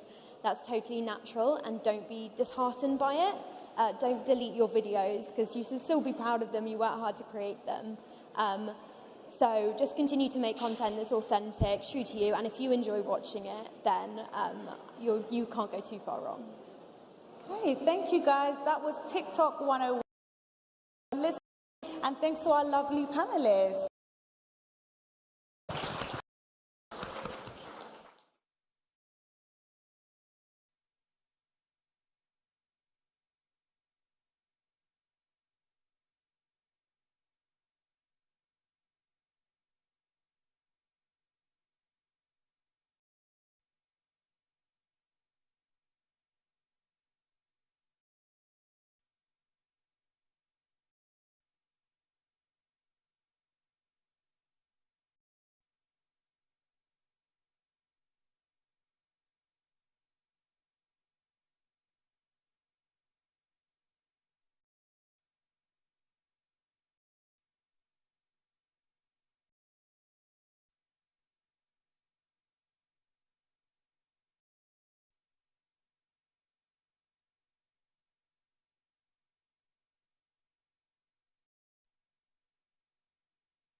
Hey everybody, welcome back to This is Blackfest. Just a note to say that we're going to begin the next panel in the main area in the next 5 minutes. So if you could start to make your way back. Once again, we're going to begin the next panel in the next 5 minutes. You're going to be joined by some of our great creators. Kai-Isaiah. We're going to be talking about dealing with negativity. Once again, please make your way to the main area. The next panel will begin in 5 minutes.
Hey everybody, once again, the next panel is about to begin in 2 minutes. So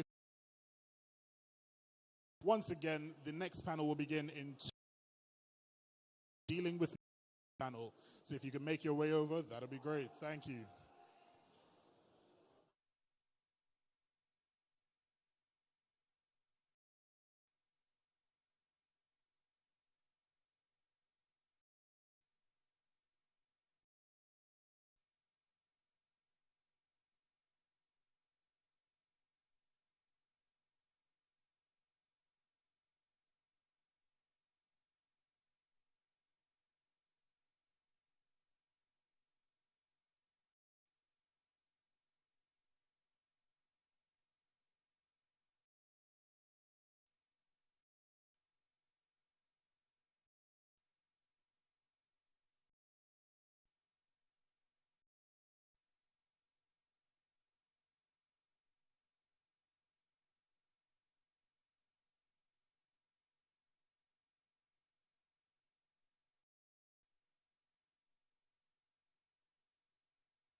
Hey everybody, welcome back to this.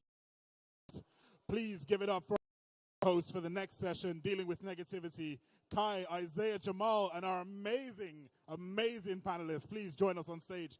Kai, do the intro.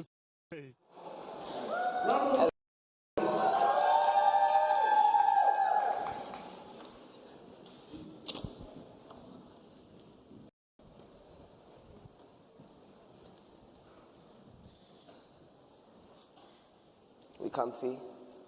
We comfy? Everyone's comfy? Okay, fair. Hello, good afternoon. I am Kai-Isaiah Jamal. I'm a spoken word poet, writer, model, and trans visibility activist. I use the pronouns they, them, and today we're here to be talking. Alongside me, I have some incredible black creators. And we're just going to talk about how to deal with negativity you face online, as well as being able to navigate social media spaces as a black creator and the tools and functions that TikTok have to help us protect all of the creators on the platform. So now, with further ado, I think it's explaining and presenting them. So if you could all just tell us who you are, your pronouns, and a little bit about you and what you do. Awesome, thank you. Oh, this is loud. Hi, so I'm Benjy. I am inclusion and well-being consultant and content creator. It's quoted in the house. Wait. Okay, all right. My pronouns are he, him, and essentially, in terms of TikTok, what I do is I create informative, educational content around inclusion topics. So I mainly do kind of tips and explanations, essentially kind of defining key terms that people maybe don't understand, and also explaining kind of how we can all be inclusive of everyone in our society, no matter what background or kind of identity they have. So yeah, that's me in a nutshell, and I'm really happy to be here. Hello, my name is Lucy, and I go by she, her. I'm a creator on TikTok, and I mainly talk about relationships, self-love, self-worth. I mainly talk about things to do with relationships, how to level up, how to be a better person in a. It's very important. Do not settle. So I talk about things like that. That's literally, I'm from Crawley. I don't know if you've heard of Crawley. I'll say Gatwick Airport. Next to Gatwick, you find Crawley. That's literally where I'm from. And yeah, that's me in a nutshell.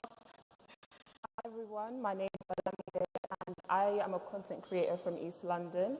On TikTok, what I do is people are too afraid to do to show them that no one actually cares. I feel like in this day and age, we're in a time where social media, trends, and judgment of other people really govern how we act, what we do, and sort of what we want to do for ourselves. And I just kind of want to encourage people to sort of live your life for yourself, because at the end of the day, you can do something great, you can do something you may like bad, and people will still have something to say.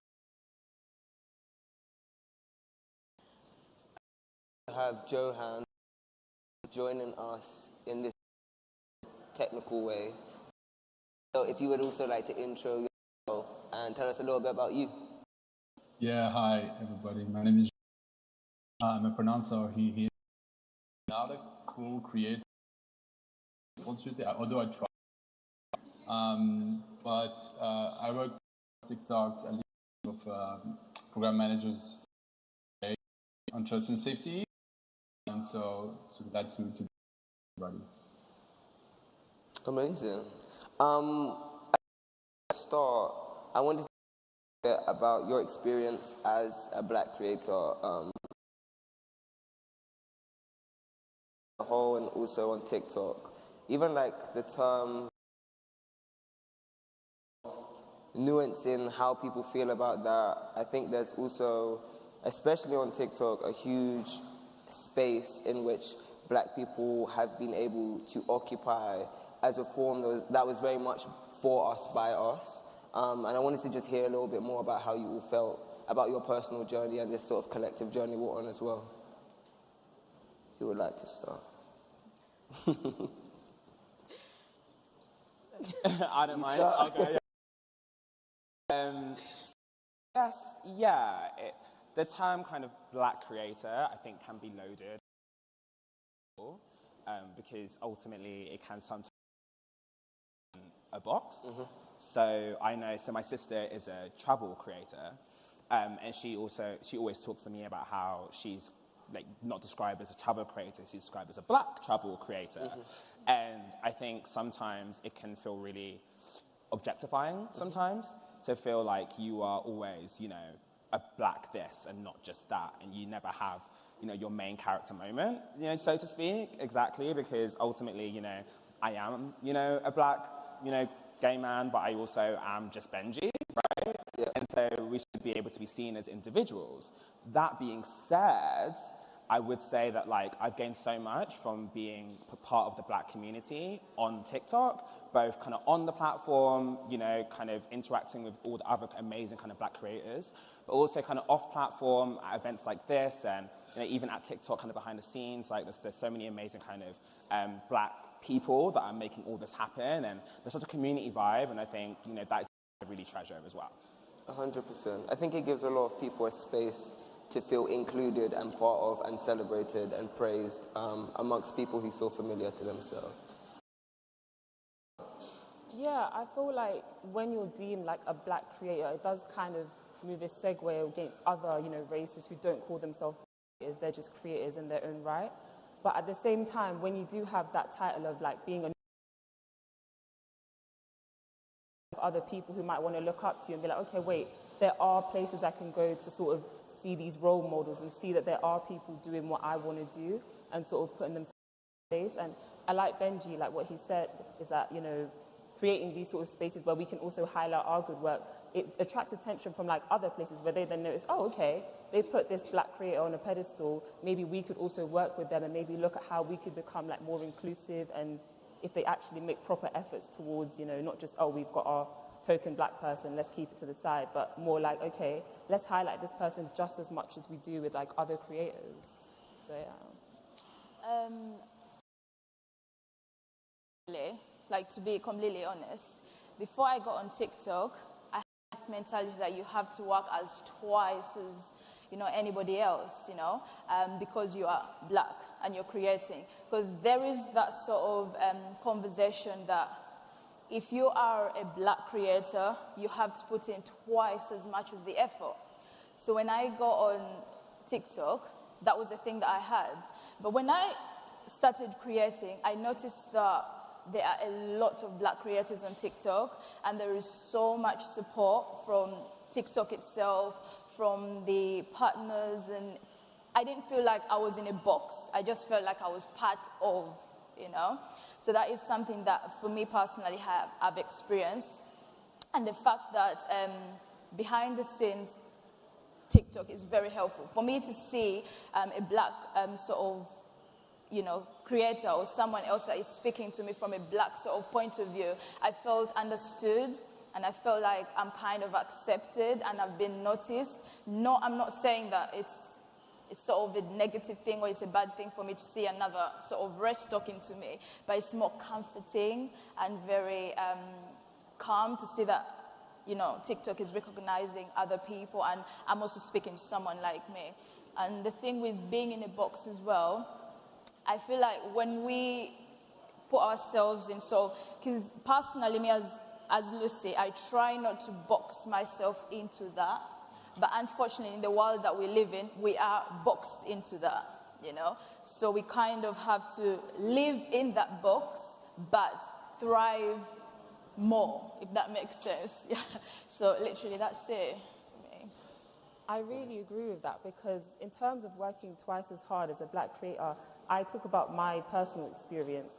I started off my TikTok with my Olamide series, and another girl saw the idea, and she's a white content creator, to be blunt, and she took it, she ran with it, the exact same phrase, and she grew her account 3 times the size of mine, doing a lot less work than I do. But for me, I know even if she gets all her recognition and she wants to deny that she ever saw it, it doesn't bother me because the impact that I've had is way beyond my own TikTok, beyond whatever I've seen. It stretches on to thousands of other people who can also relate. So, And I think that's such an important thing about social and digital and online spaces is that we are constantly seeing our competition. I feel like in the real life, there's a lot of spaces in which you get denied a job or you get denied access or resources and you don't actually get to see the person who has taken that space from you. Whereas as online, everything is so visible and everything is so there in the forefront. And I think that kind of brings us into this idea of like, how do we create safe online spaces, especially for Black creators or marginalized creators, in order to feel like they and their work is also protected in the same way that it's uplifted and celebrated. And I wonder, Johan, if you could tell us a little bit more about how TikTok navigates safety and what approach TikTok takes to creating an online safe space that really prioritizes creators having agency and ownership over the work that they're putting out. Sure, of course, yeah. I think when it comes to let me start by saying that I personally truly believe that trust and safety at TikTok is core to everything we do. I'm from a very it's the French, Madagascar in South Africa.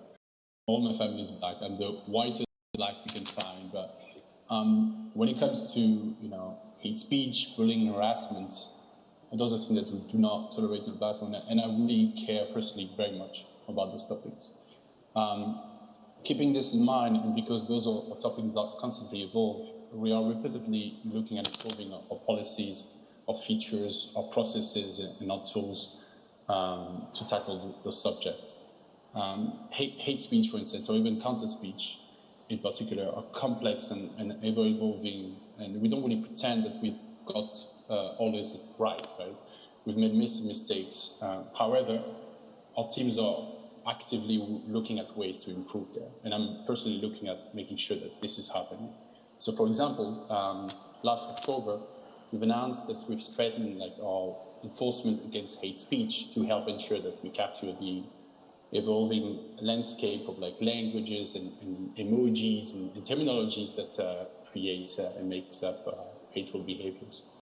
Also, invested in regular training for the thousands of safety professionals that we have and better understand what hateful behavior is, and that training also helps ensure that teams can properly identify and protect counter speech on TikTok, because as you already know, that some language probably needs to be used to exclude, and the use of people is now reclaimed by the same communities, and so our policies need to be reflected, and moderators need to also understand that distinction.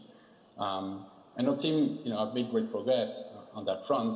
So, for instance, in our latest transparency report, we made known that over 80% of hateful behaviors videos were removed within 24 hours of being posted. So I'm proud of that. But in order to do this in the most efficient way possible, and going back to what I said earlier on, this is a very complex issue to solve and it changes, we also regularly consult with academics and experts and sometimes creators as well from across the globe to stay on top of evolving trends and to help us regularly evaluate and improve our policies and enforcement processes, because this is not something we don't when they get to a point where we think we're perfect.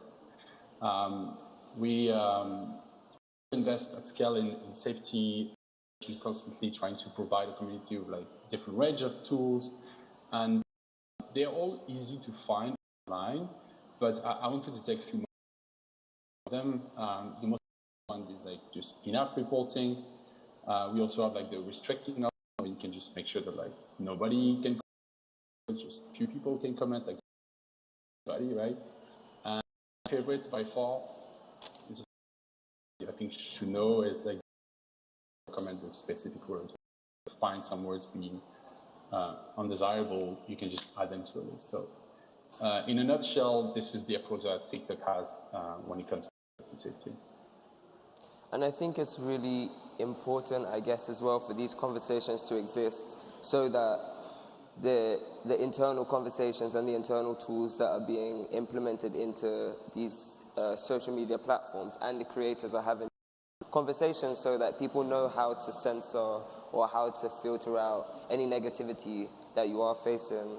For me, like, I have a lot of online discourse around identity, my sexuality, my gender, and sometimes you reach this point where you have this project and you put it out into the world and you're really happy about it, and then the response that you receive, even though I'm sure we all know that that response doesn't matter and isn't reflective, there is a way that or even instantly, it can really ruin that experience for you, and it can completely change what can be like a really uplifting, proud moment into something that often for me, I feel like even has like taken me to a space of shame or wanting to kind of like remove something or wanting to disengage with like social media just in order to kind of stop this feeling from being completely overwhelming and engulfing my entire day into it.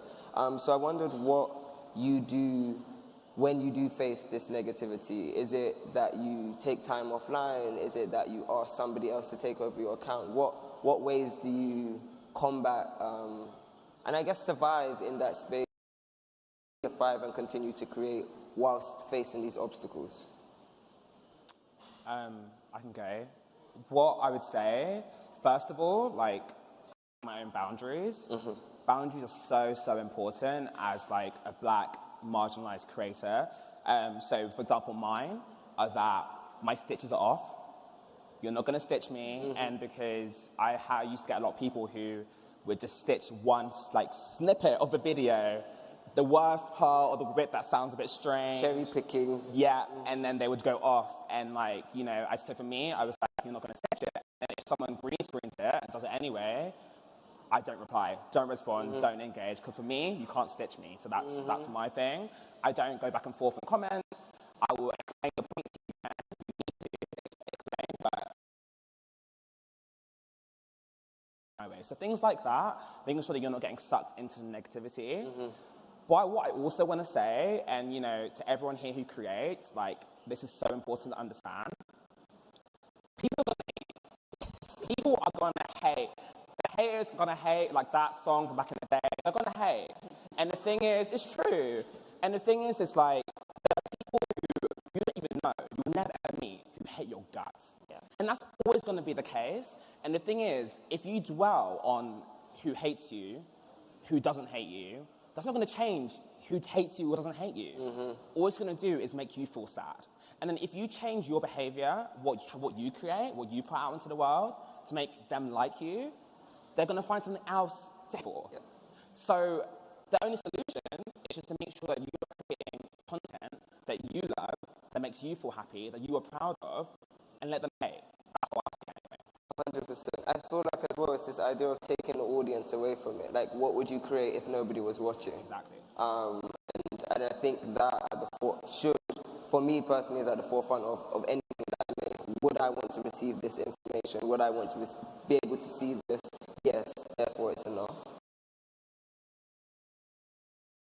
Especially, I think, where you're talking about relationships and you're talking about these like real personal, intimate moments, I feel like people can also get really attached to you as a person.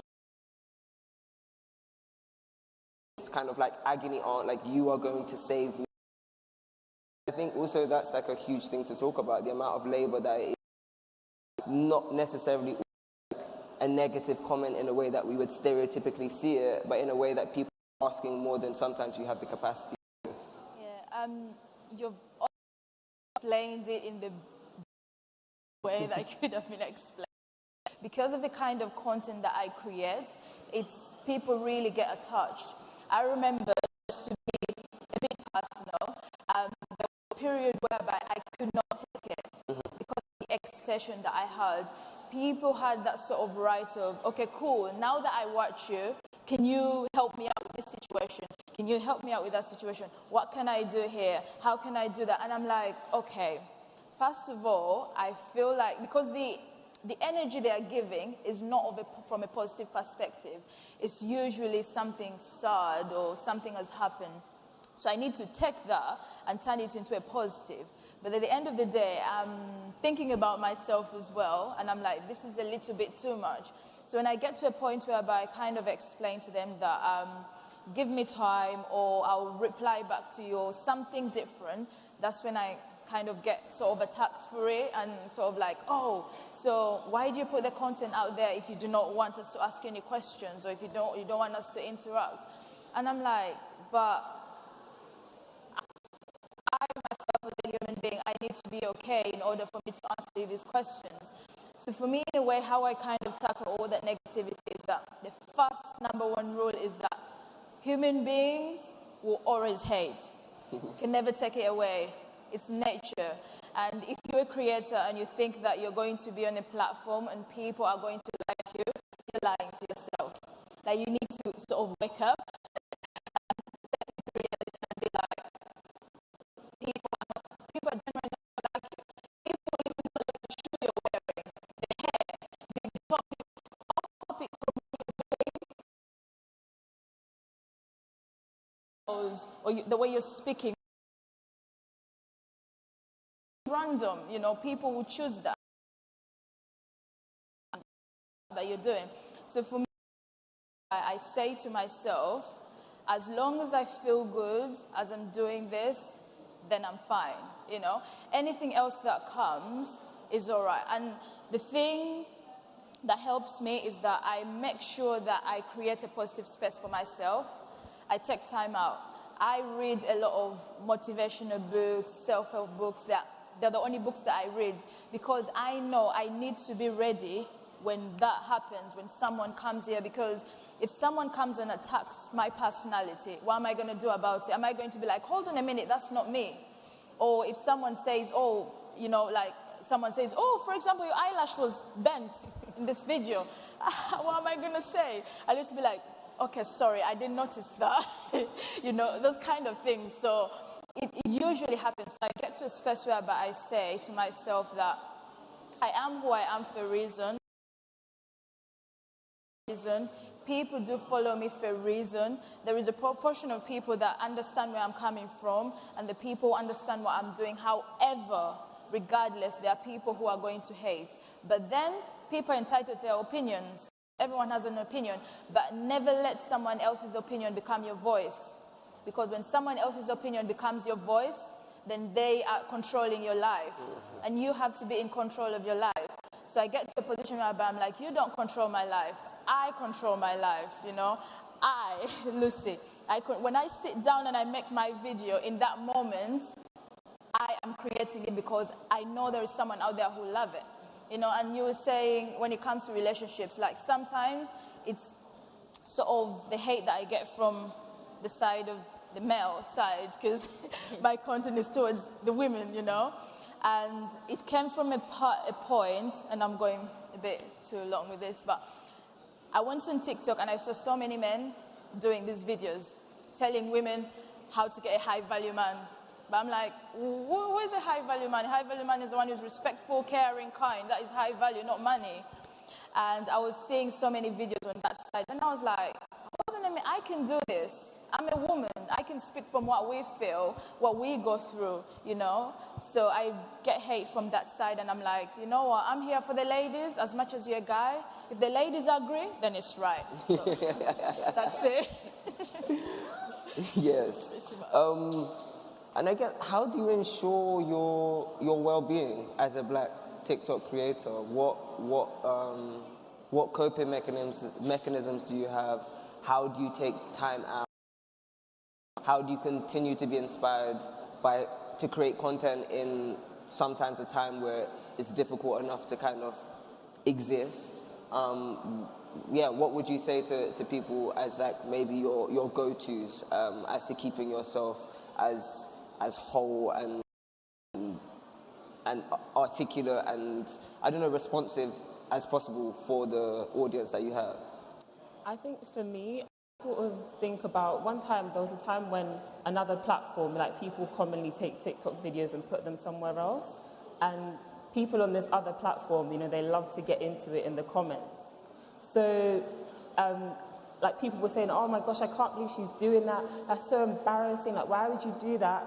And then people were like, you haven't seen her content. The reason why she's doing this is to show you that no one cares. Like, why do you care? I didn't even need to reply to any comments because people were getting into them. Like, go watch her TikToks. I feel like this. And I feel like for me, that inspires me to keep going because I'm like, wow, people are actually taking the time out to do this. Like, the amount of DMs and messages I get where people are like, I did this, I was afraid to do it for years, but because of you, like, I've been inspired to do it. And I feel like that's one part of well-being, knowing that, you know, the content you're creating is having a positive impact on people you don't know, and then they're going to go on to inspire people they don't know. And it's just like a really like big thing for me, which keeps me going. And I feel like taking time, people feel like, oh, you have to post 2 to 3 times a day. You need to juggle balls and kick things, and then your content's going to go.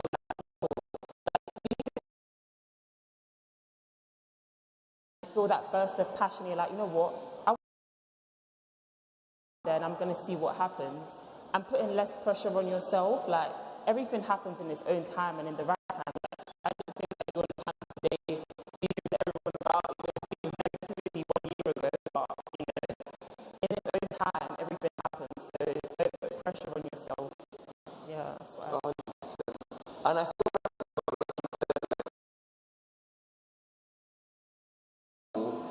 your audience, people like yourselves as figureheads, as mirrors, as representation to get over their challenges and maybe face things that they weren't ready to, or speak about things or identify in ways that they weren't ready to. How do you use TikTok as a black creator to overcome your challenges as well? Because I think as amazing as it is that we're always, you know, trying to create special spaces and safe spaces and intentional spaces for those around us, I think it's also really important to look inwardly and see how it actually benefits you self-serving as well as you serving an audience. It might have not made you overcome ever. It's like, you know, confidence. Confidence is a huge thing, especially because of the things I talk about. So, you know, I talk about microaggressions a lot because I experience a lot of microaggressions myself. It's so validating for me putting content out there. I'm explaining what they are, why they're harmful, and people in the comments being like, yeah, actually, you know what? Yeah, that happened to me the other day, and I didn't know what to say, and like, actually, it's not okay. And I'm like, yeah, it's not. And it's made me so confident, you know, and ensuring myself that I am on the right path, and also that these things that we experience are not in our heads, right? They're valid. And so I think having that platform has been so great for me personally in that way. I would say as well, it's been great for me in terms of being able to put my work out there as well. So because I am a consultant, so my main mission really wild, more inclusive and welcoming for people of marginal identities. That's kind of what I do day to day. And that platform's been so great in kind of helping me demonstrate my ability to do that, and also kind of, you know, not to be blunt, but like get work and get people reach out to me to be like, hey, I want you to come in and do a talk, or I want you to come in and help us on like our recruitment strategy and stuff like that. So it's helping me drive further change, and that fulfills me as well. And I guess the final thing as well, it makes me happy. Like you gave me advice when we first met that you did. I'm a stand for real. But you gave me advice. You were like going live, like for you. And I've been going live more often. And it's really changed the game for me. I can't lie, because you go in the comments of your videos and people in there with pitchforks and they're screaming and they hate live scares me. I can't lie. Live I avoid at most costs because I'm like, I don't know if I can do this. No. But I also see the benefits of there's a lot of things, and there's something special about lives where I feel like often you're able to say the things that you truly want to say that you aren't allowed to say without the fear, because that thing, and like a danger or a threat in an actuality is also another thing. And I think that lives do create this space in which you can really say things in rooms that you wouldn't be able to say them and access a real personal connection with people as they feel like they're sitting in your bedroom having this conversation. Sitting in your bedroom with you having this conversation. And I do understand, I really understand sort of like the importance and the priority of that, because I think, especially for Black creators, I think there's so many times in which bitten tongues and bitten lips are something that we have to sort of be very conditioned to think is something that is a normal space where it's completely for ourselves, and those comments actually can't change the flow or silencing in what we're saying. No, definitely, I agree. Like, I was actually also surprised when they jump on my lives. They're like, yeah, but on my live, real tea, and Yes. I'm direct. I'm direct. And the haters in my comments, they come on my lives and get clocked. And they don't come back. That's it. And I love Like a boundary, it's like setting Exactly. another boundary. I could ask you questions all day, so because nobody wants that, I'm also going to open it up to the audience. Anyone want a question or anyone want to say? Yeah, there's a question. Hey guys, quick question I have myself. Has any of you guys ever had a negative comment that turned out to be a blessing in disguise?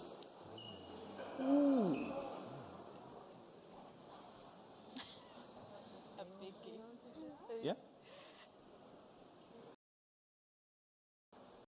I have personally, but it's not negative. It's been constructive.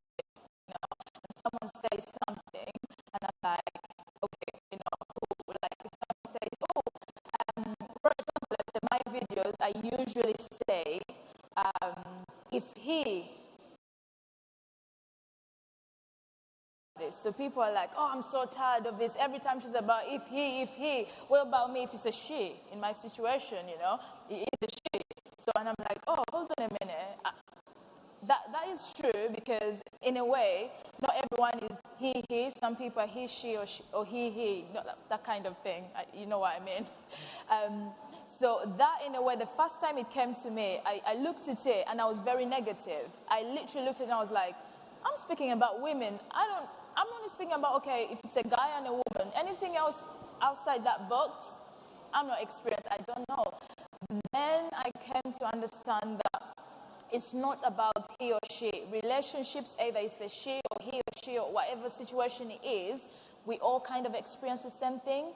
So for me to kind of just categorize it and say, if he does this, it's not really fair to other people. So that was a negative comment, but then it turned into a positive whereby instead of saying if he, just say if they, or if your partner, or if someone you're dating does this, that kind of narrative, rather than being very sort of, you know, tied to one thing. So yeah, that was for me.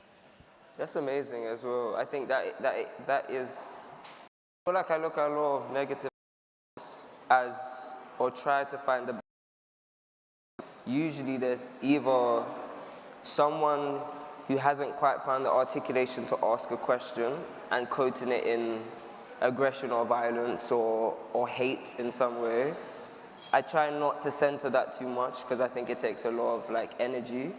But then there's also the other side of it, which is sometimes it reminds me that my work is making people feel uncomfortable. And it is, if I do have a negative response to something, that for that negative response, that is also important.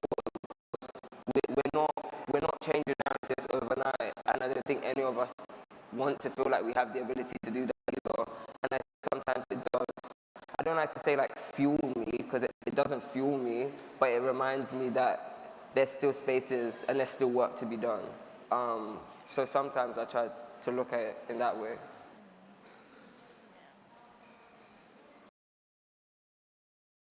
Any other questions? Or anyone else want to add on that? question? Okay. Hi, my name is Kai, and I wanted to ask you, like, have you ever had any negativity from someone like that is part of the Black community? Ooh, child. That's what you're literally. Oh, that shook me. 'Cause, oh. Would like, yeah, maybe I wanted that conversation as well in this space, maybe the intersections as well of like, especially blackness and LGBTQ, or also like blackness, like you said, black men and relationships, or there's just a lot of, I think, intersections that I think definitely create spaces of discomfort in the community. 100%. It is exactly that intersection. Because I talk a lot about the topic of my page, but it's not all I talk about. You know, and the fact that our anti-racism needs to be intersectional. About sexism, if you're not talking about ableism, if you're not talking about homophobia, biphobia, you're not really talking about anti-racism. You're just talking about yourself, and you're being selfish. But the thing is that when I do talk about topics regarding why we should use people's pronouns and things like that, I get comments being like, oh, well, you know, we don't care about that, and, you know, you're betraying your own community and stuff. And I'm like, well, first of all, that's also my community, so awkward. But also as well, it's that lack of understanding, right? That we are here too. I'm here too, and I also matter. And I exist at this intersection. We need to have that conversation. So I don't let it bother me, but I get that a lot. I also get people who say that I'm, I guess, like, whitewashed a bit, as if there's one way to be black.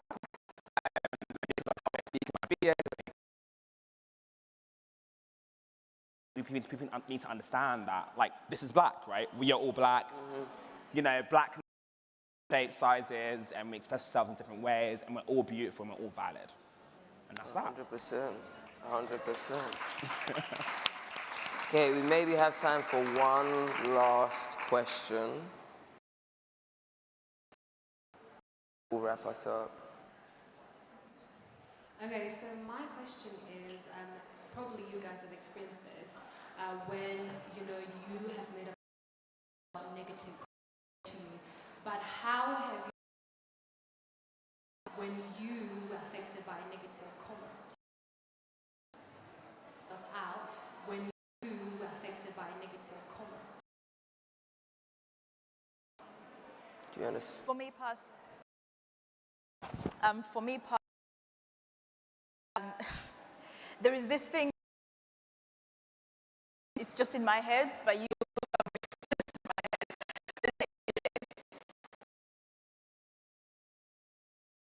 People hurt people. You understand that when someone says something, you can't be positive and say something negative. You're either being in a negative space for you to say something negative, or you're in a positive space for you to say something positive. So, hurt people.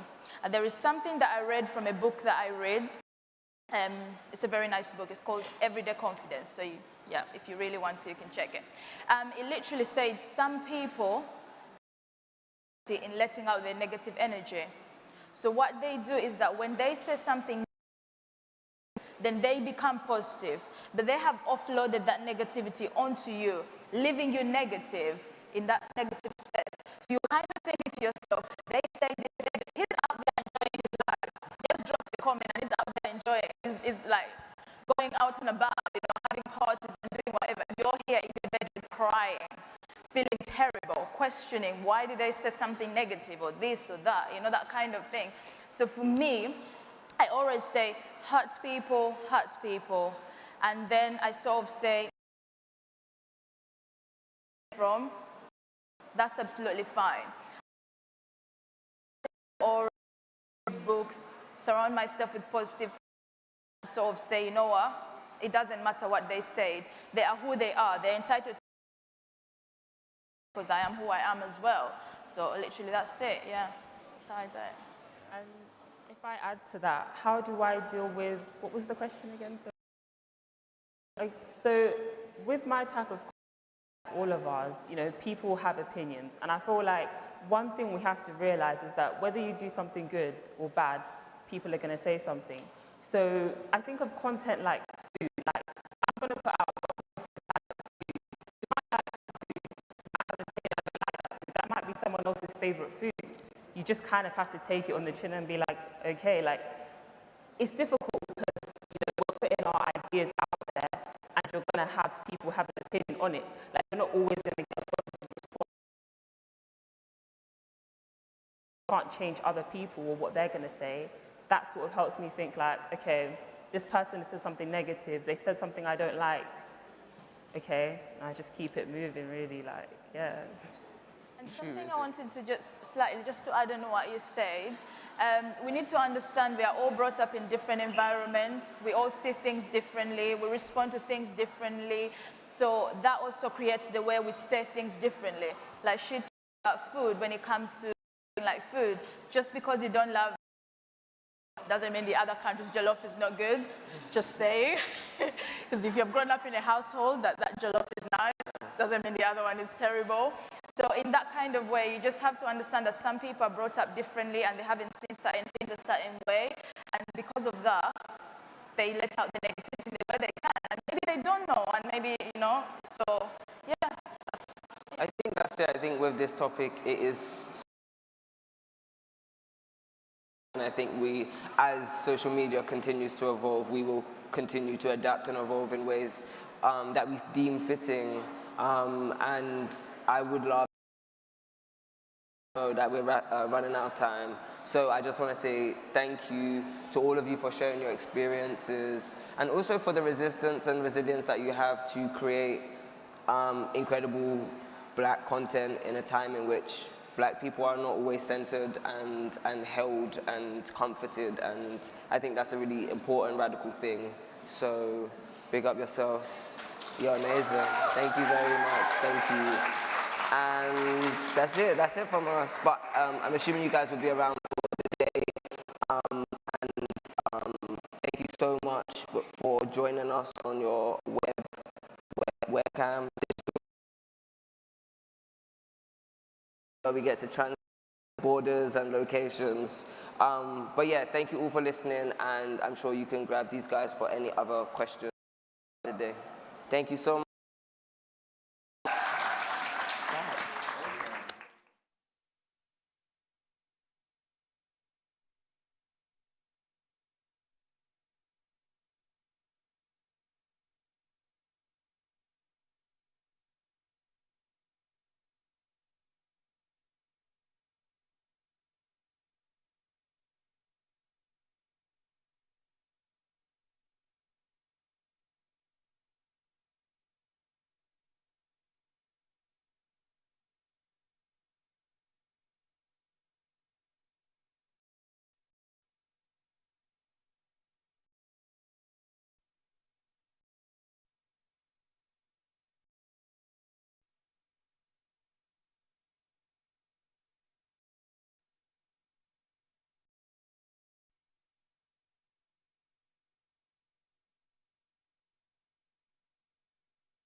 Hey everybody, thanks for joining us on the main stage. So let's give it up for our brand panel led by Danny Adedeji, please. And we've got Taiwo and Ope from Omolola Jewelry and Ellery Palmer from our brand partnerships team. Give it up for them, please. Round of applause.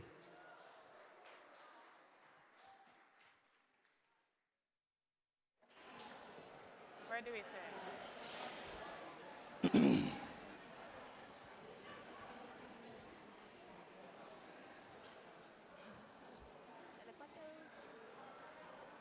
All good, all comfy. Ready? Awesome. So good afternoon, everyone. My name is Danny Adedeji, and I am a brand partnerships manager here at TikTok. So I'm really excited to be having this panel today and hosting the panel specifically. And the title of the panel then is The Right Way for Brands to Engage with the Black Community. So without further ado, I would like to introduce you to my lovely panelists who will now introduce themselves to you. Hey everyone, I'm Ellery Palmer and I'm one of the brand partnership managers here at TikTok as well. So as you could probably tell from my accent, I'm Jamaican born, and so I'm partial to obviously a little bit of Ray Neffy and a bit of dancehall. But I've been working in media and advertising for over 7 years now, partnering with brands and well, working them in a strategic manner to get them activated and to spread their brand objectives. Hi, I'm Tawa Degulu. I'm a co-founder of Omolola Jewelry. And I'll pass it on to you. Hi, Dr. Okwayade Gulu. I'm a co-founder of Omolola Jewelry, a West African-inspired jewelry brand that has been featured in Vogue, Guap Magazine, Cosmo, and so on. Amazing, and it's so nice to have the Omolola Jewelry team here. You know, it's an African brand, so we need to pronounce it in an African way. So without further ado then, you know, starting off with the first question. So when you think of a black business or a black brand, what examples do you automatically think of? I think I'll go first with that. Unfortunately, I can't think of black household brands when I first think of brands. My mind automatically goes to brands that target black consumers. So for example, I'll automatically think about my hair. So Dark and Lovely, Cantu, Cream of Nature, for example. But unfortunately, those brands aren't black owned, they're black targeted. They're owned by massive corporations. So for example, Dark and Lovely owned by L'Oreal, for example. So I'm doing more to kind of educate myself in terms of black brands and black businesses that I can support, such as, for example, sticking with the hair theme, looking at Afrocentrics, for example, or Treasure Tress, for example. But yeah, more outside of fashion, I can't think of any like household black-owned businesses. What about you guys? I think when I think of a black-owned brand, I think of Fenty Beauty. Yeah. I'm a huge Rihanna fan. She's iconic. You can also see it in her skin as well. It's absolutely glowing. Yeah. And I think of like skin and hair care brands like Shea Moisture, brands that specifically create products that work well for black skin, and not just work well for black skin, they like create quality products. I think in terms of black brands, those are the brands I think of. Amazing. So for me, when I think about black brands, I think about, there's so many. Today, I'm completely styled in black brands. This is Emi Casbit, and this is Mate Gele, because I think black brands are not just wonderful in being innovative and creative, they also are just, they make us feel seen. So of course, I would say Omolola Jewelry, but there's also Emi Casbit, Afrocentric, Mate Gele, Telfile. There's a long list of black brands that are out there that are doing the thing. So yeah. Yeah, definitely. I'd have to agree with you there. And I think during the Black Lives Matter movement, we definitely saw, you know, a resurgence of black brands really coming to the forefront of media. And I think, of course, you know, while there was quite a lot of sadness around that time, we actually got to see a lot of black brands become amplified in the sense that, you know, they're actually getting the visibility that they actually deserve. You know, I know some artists such as, you know, Beyonce, for example, who continuously promotes black brands on her website, and huge, you know, artists who are starting to really put black brands at the forefront of everything because, you know, I might be biased in saying this, but I think black is amazing and black is beautiful and black art and black creativity is amazing as well. So just to see black brands really taking that forefront is amazing to see. And that's why I always love Malala Jewelry. So I'm always pitching Malala Jewelry's success on TikTok to all the brands that I'm speaking with, because it just goes to show that brands that are, sometimes undervalued and sometimes not really at the forefront of people's minds can actually does blow up on a platform like TikTok. And that's something that I really do cherish as well. And just for the Malala Jewelry team, how do you actively engage with your target audience? I think a big part of engaging with our target audience is the story. Yeah. So sharing with people your experiences, I think that's something that's unique to, I guess, the black experience. Creating jewelry for black people, by black people. Yeah. Like one thing we always do is we try to have jewelry with like names from either West Africa, the Caribbean, names that black people can resonate with, so they also feel seen as well. Yeah. Amazing. How do we make sure that black people feel seen? I think we make sure that our content is very specific to the black experience. Like, for instance, we've done a series about Nollywood skits, and black people enjoyed it. We make sure that our pieces are named black names. We make sure that we really focus on black women particularly, because I think black women don't get enough love. So we are in the business of creating luxury that celebrates, embraces, and really creates the space for black women to be themselves. And it's the best job in the world, I'd say. So that's what fuels us, I think. Amazing, that's awesome. And I suppose, Lori, when you speak to brands on the platform, how do you usually influence them to target audiences the right way? I think the great thing about working at TikTok is that the suite of products that it has is very inclusive, and it helps you to speak to the audience in a very authentic, real, innovative way.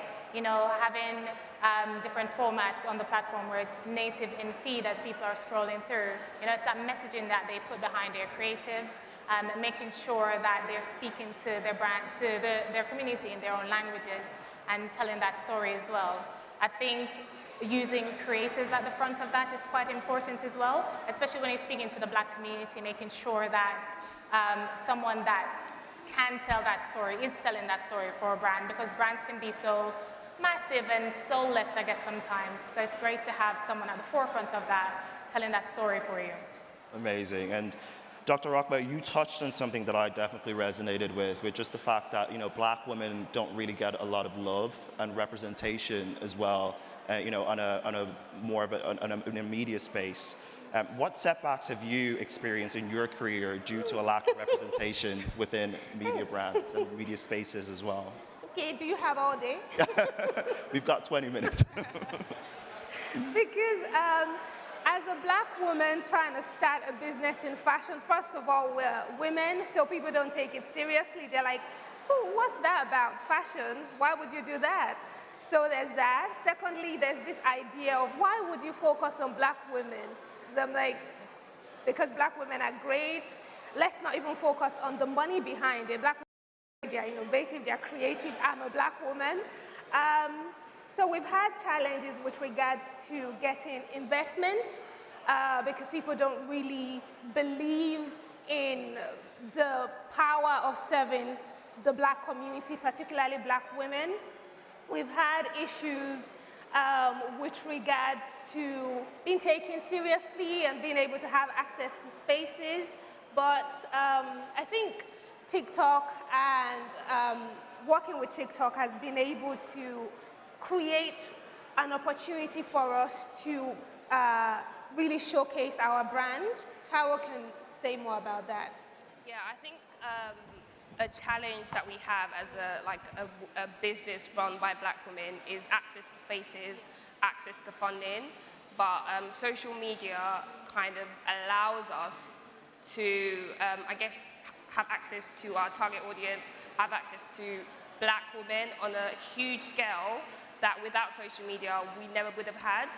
So yeah, I'd say a big challenge we had was funding and also access to, I guess, the spaces, yeah.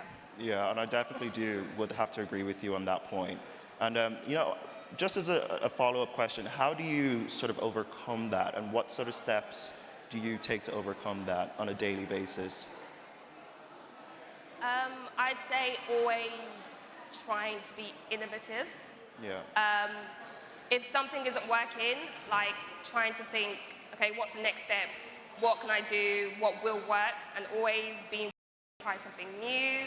Yeah. Take advantage of things that you have access to. For example, social media. That's huge.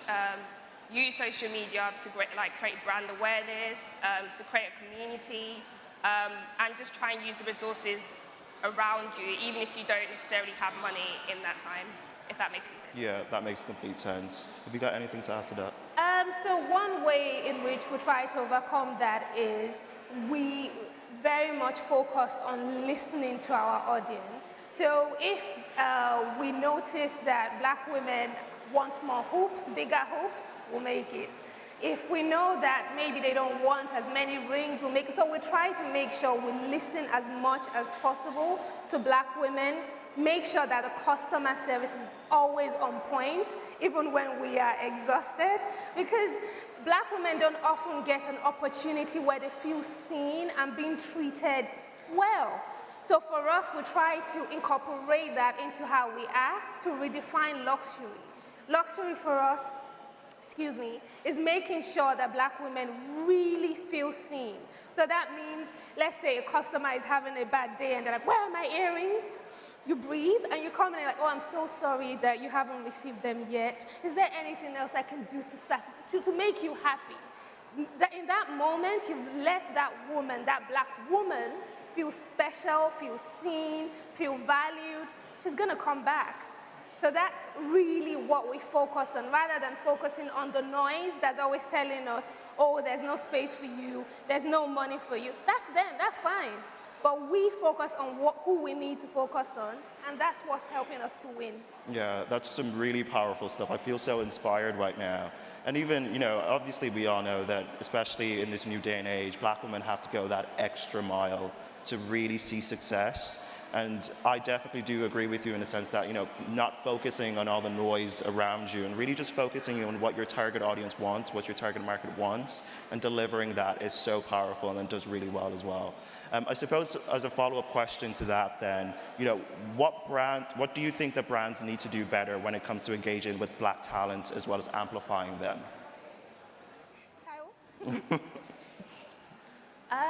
I'd say just, you know, treating Black talent with respect. I'm not an influencer, but I've heard that, you know, Black influencers are paid less.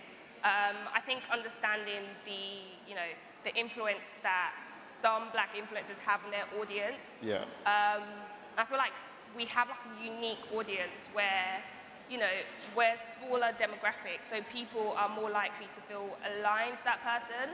So, you know, I think Black influencers are definitely worth being paid for, essentially. Definitely.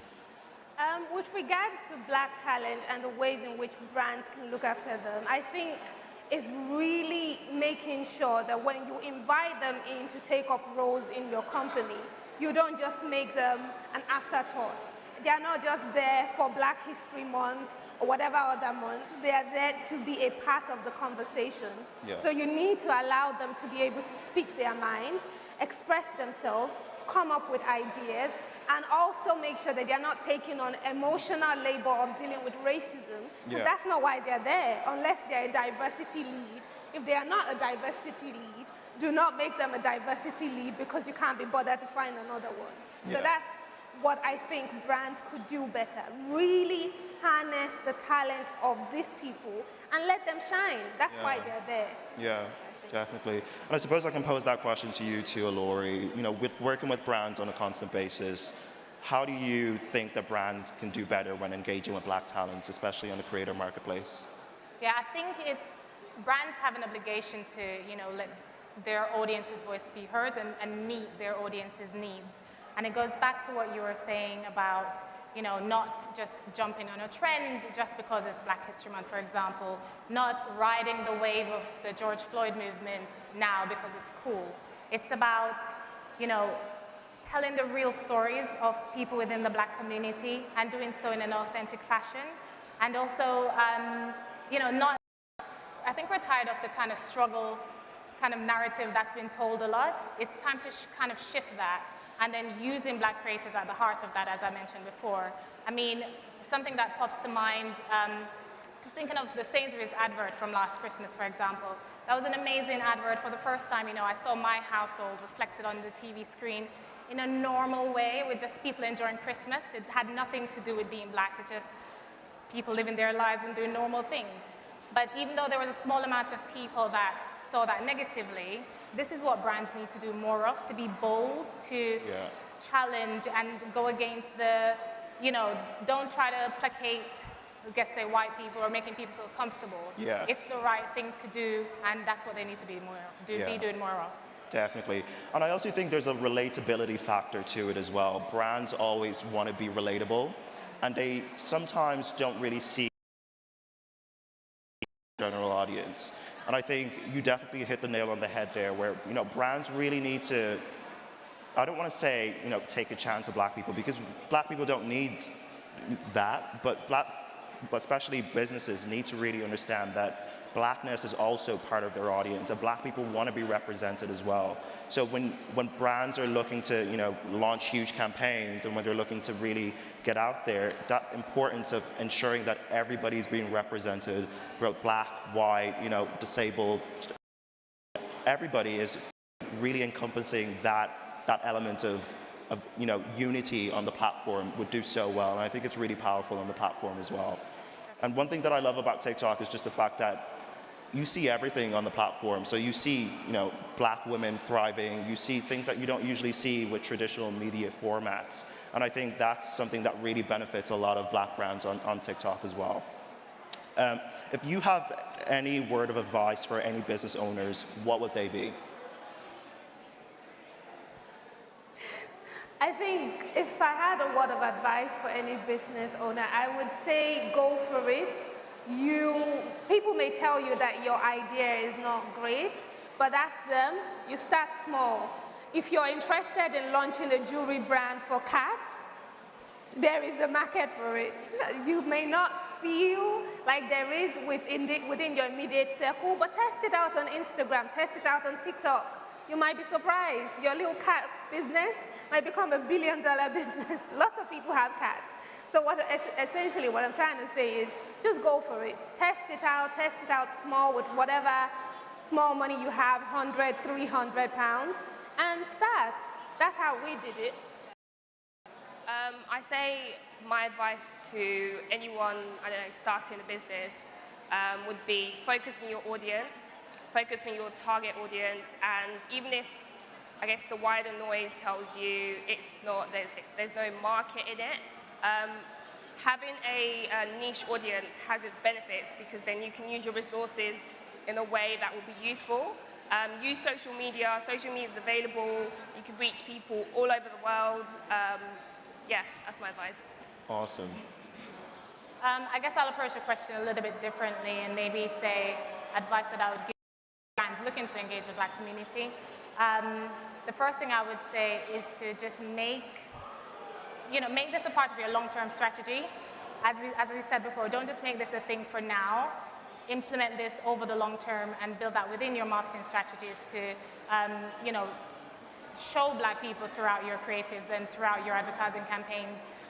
The other thing that I would say as well is just to be explicit, especially when they're dealing with their media agencies. It's easy for media agencies and creative agencies to say, no, well, that's what the client wanted. The client didn't specify that they wanted a Black person, for example. So if you're explicit to these people to just say, weave this within your narrative, it doesn't necessarily, let's say, for example, going back to the hair thing, we use Head and Shoulders as well. We're not just using contour or anything like that. So why can't you use a Black person taking down their hair and washing their hair, for example? You don't have to necessarily always have to have Black people within specific Black scenarios. We do normal things too.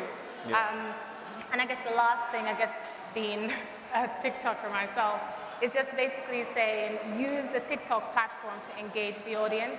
We have so many different tools that they can use to have honest and informative feedback from the audience. So for example, having an organic profile means that you can speak to the audience in real time, you know, listening to feedback and giving the audience what they want. So you can work in an agile and reactive manner.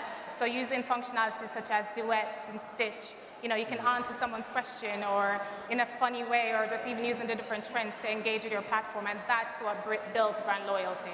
Definitely, I definitely agree with you. And just as a follow-up question for Amalala Jewelry, what is your favorite thing about the brand since you've launched? Apart from the sales. My favorite thing about our brand is I get to work with my sister. She's also my best friend, so that's amazing. I can't think of another space where I'd be able to do that. So yeah, that's my favorite thing. Awesome. It's the same. You guys are going to make me tear up here. This is very beautiful. Awesome. And I definitely would have to agree with you guys. And just the right way to engage with Black businesses and with Black people in the Black community on TikTok is to constantly put representation at the forefront of whatever media plans that you have or whatever strategy and long-term strategy that you have as well on the platform. So with all of that being said, I'd like to pose the panel back to the audience. Have you guys got any questions for our lovely, beautiful ladies up here?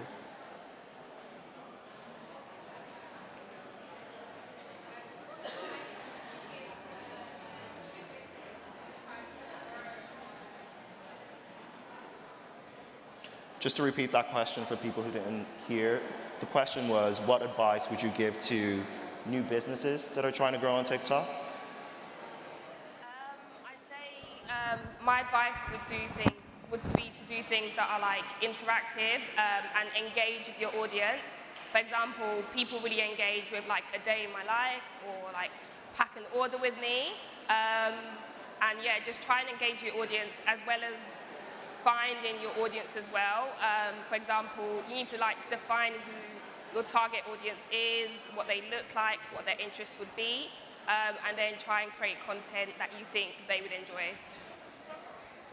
I agree, because to be honest, Taiwo handles more of our social media stuff, so I agree with what she said. I just think focus on not just being aesthetically perfect. I think imperfection works really well on TikTok. So if you wanted to do a video in your PJs a little bit, you can do that because that makes you relatable. So I think as a small business, when you're starting off, what people want to know is, can they trust you? Can they relate to you? Do they like you? And those are the areas where you can really use social media to show your likability, how funny you are. And I think that will help you grow, because if your engagement increases, then of course you're going to have more eyes on your business. So that's why I suggest. I think this is something you can tap into as well. I definitely say use the platform at its best. Leverage the platform, create for TikTok, especially when you're creating for TikTok. So use full screen, sound on, create in an authentic fashion, as we said before. Tap into the different trends that you're seeing on the platform. Use music that's popping off. There are different best practices that we have in place to help you set up for success on the platform, and that's just a few of them. Definitely, and I think my biggest advice would definitely be not to give up, because TikTok is a very interesting platform in the way the algorithm works. So if you are consistent on the platform, you will see results that are way better, and you'll start to see that your engagement is spiking as well, because you're constantly on the platform or you're constantly posting content that's kind of relatable. Another advice that I would give is to ensure that you know what your target audience wants. So once you understand what your niche is and once you understand what your niche understands, you can continuously make content that's relatable to your niche, and that just gets your engagements rising up again. I think that's definitely the advice that I would give. Awesome. Any other questions, guys? Hi, guys. Oh, damn. This question is mainly aimed at Ellery, mainly, but anyone else who is able and wants to answer. You mentioned that brands who are looking to engage more of a black audience should aim to make that a part of their long-term plan. What advice do you have for brands that need to do that work more explicitly than others? What advice do you have to them to make sure that they do so authentically? The ones that have done less of it, or that need to kind of catch up, I guess, for those brands. No, that's a very good question. I think a lot of brands are kind of scared because, let's be real, I don't think there's any financial reward right now in engaging the black community or putting us in the middle of their campaign. So brands need to set that aside. This is not for profit. It's the right thing to do to engage these communities. And as I mentioned before, just having those people internally and within the campaigns that can help you to tell that story. So most of these brands or campaigns, they're owned by people who are far removed from our day-to-day lives. We would love to see, how we interact on screen, on the pages of magazines, on TikTok, within their ad campaigns. And I think the way to do that is to have, say, creators at the heart of that, to have black people within those creative agencies, setting up and writing and creating these ideas. It's just an engagement piece that they need to commit to, and it's a commitment piece that they need to be bold and just adopt. Definitely, and just to add to that, I think to summarize everything, just hire black people. That's basically it. Just hire black people. I think just to reference what she said, it is the best way to tell the story, because I as a black person know what I want to see, and I can deliver that in an authentic way. And I think brands just need to just hire us. Yeah. That's that. Awesome. Have you guys got any other questions?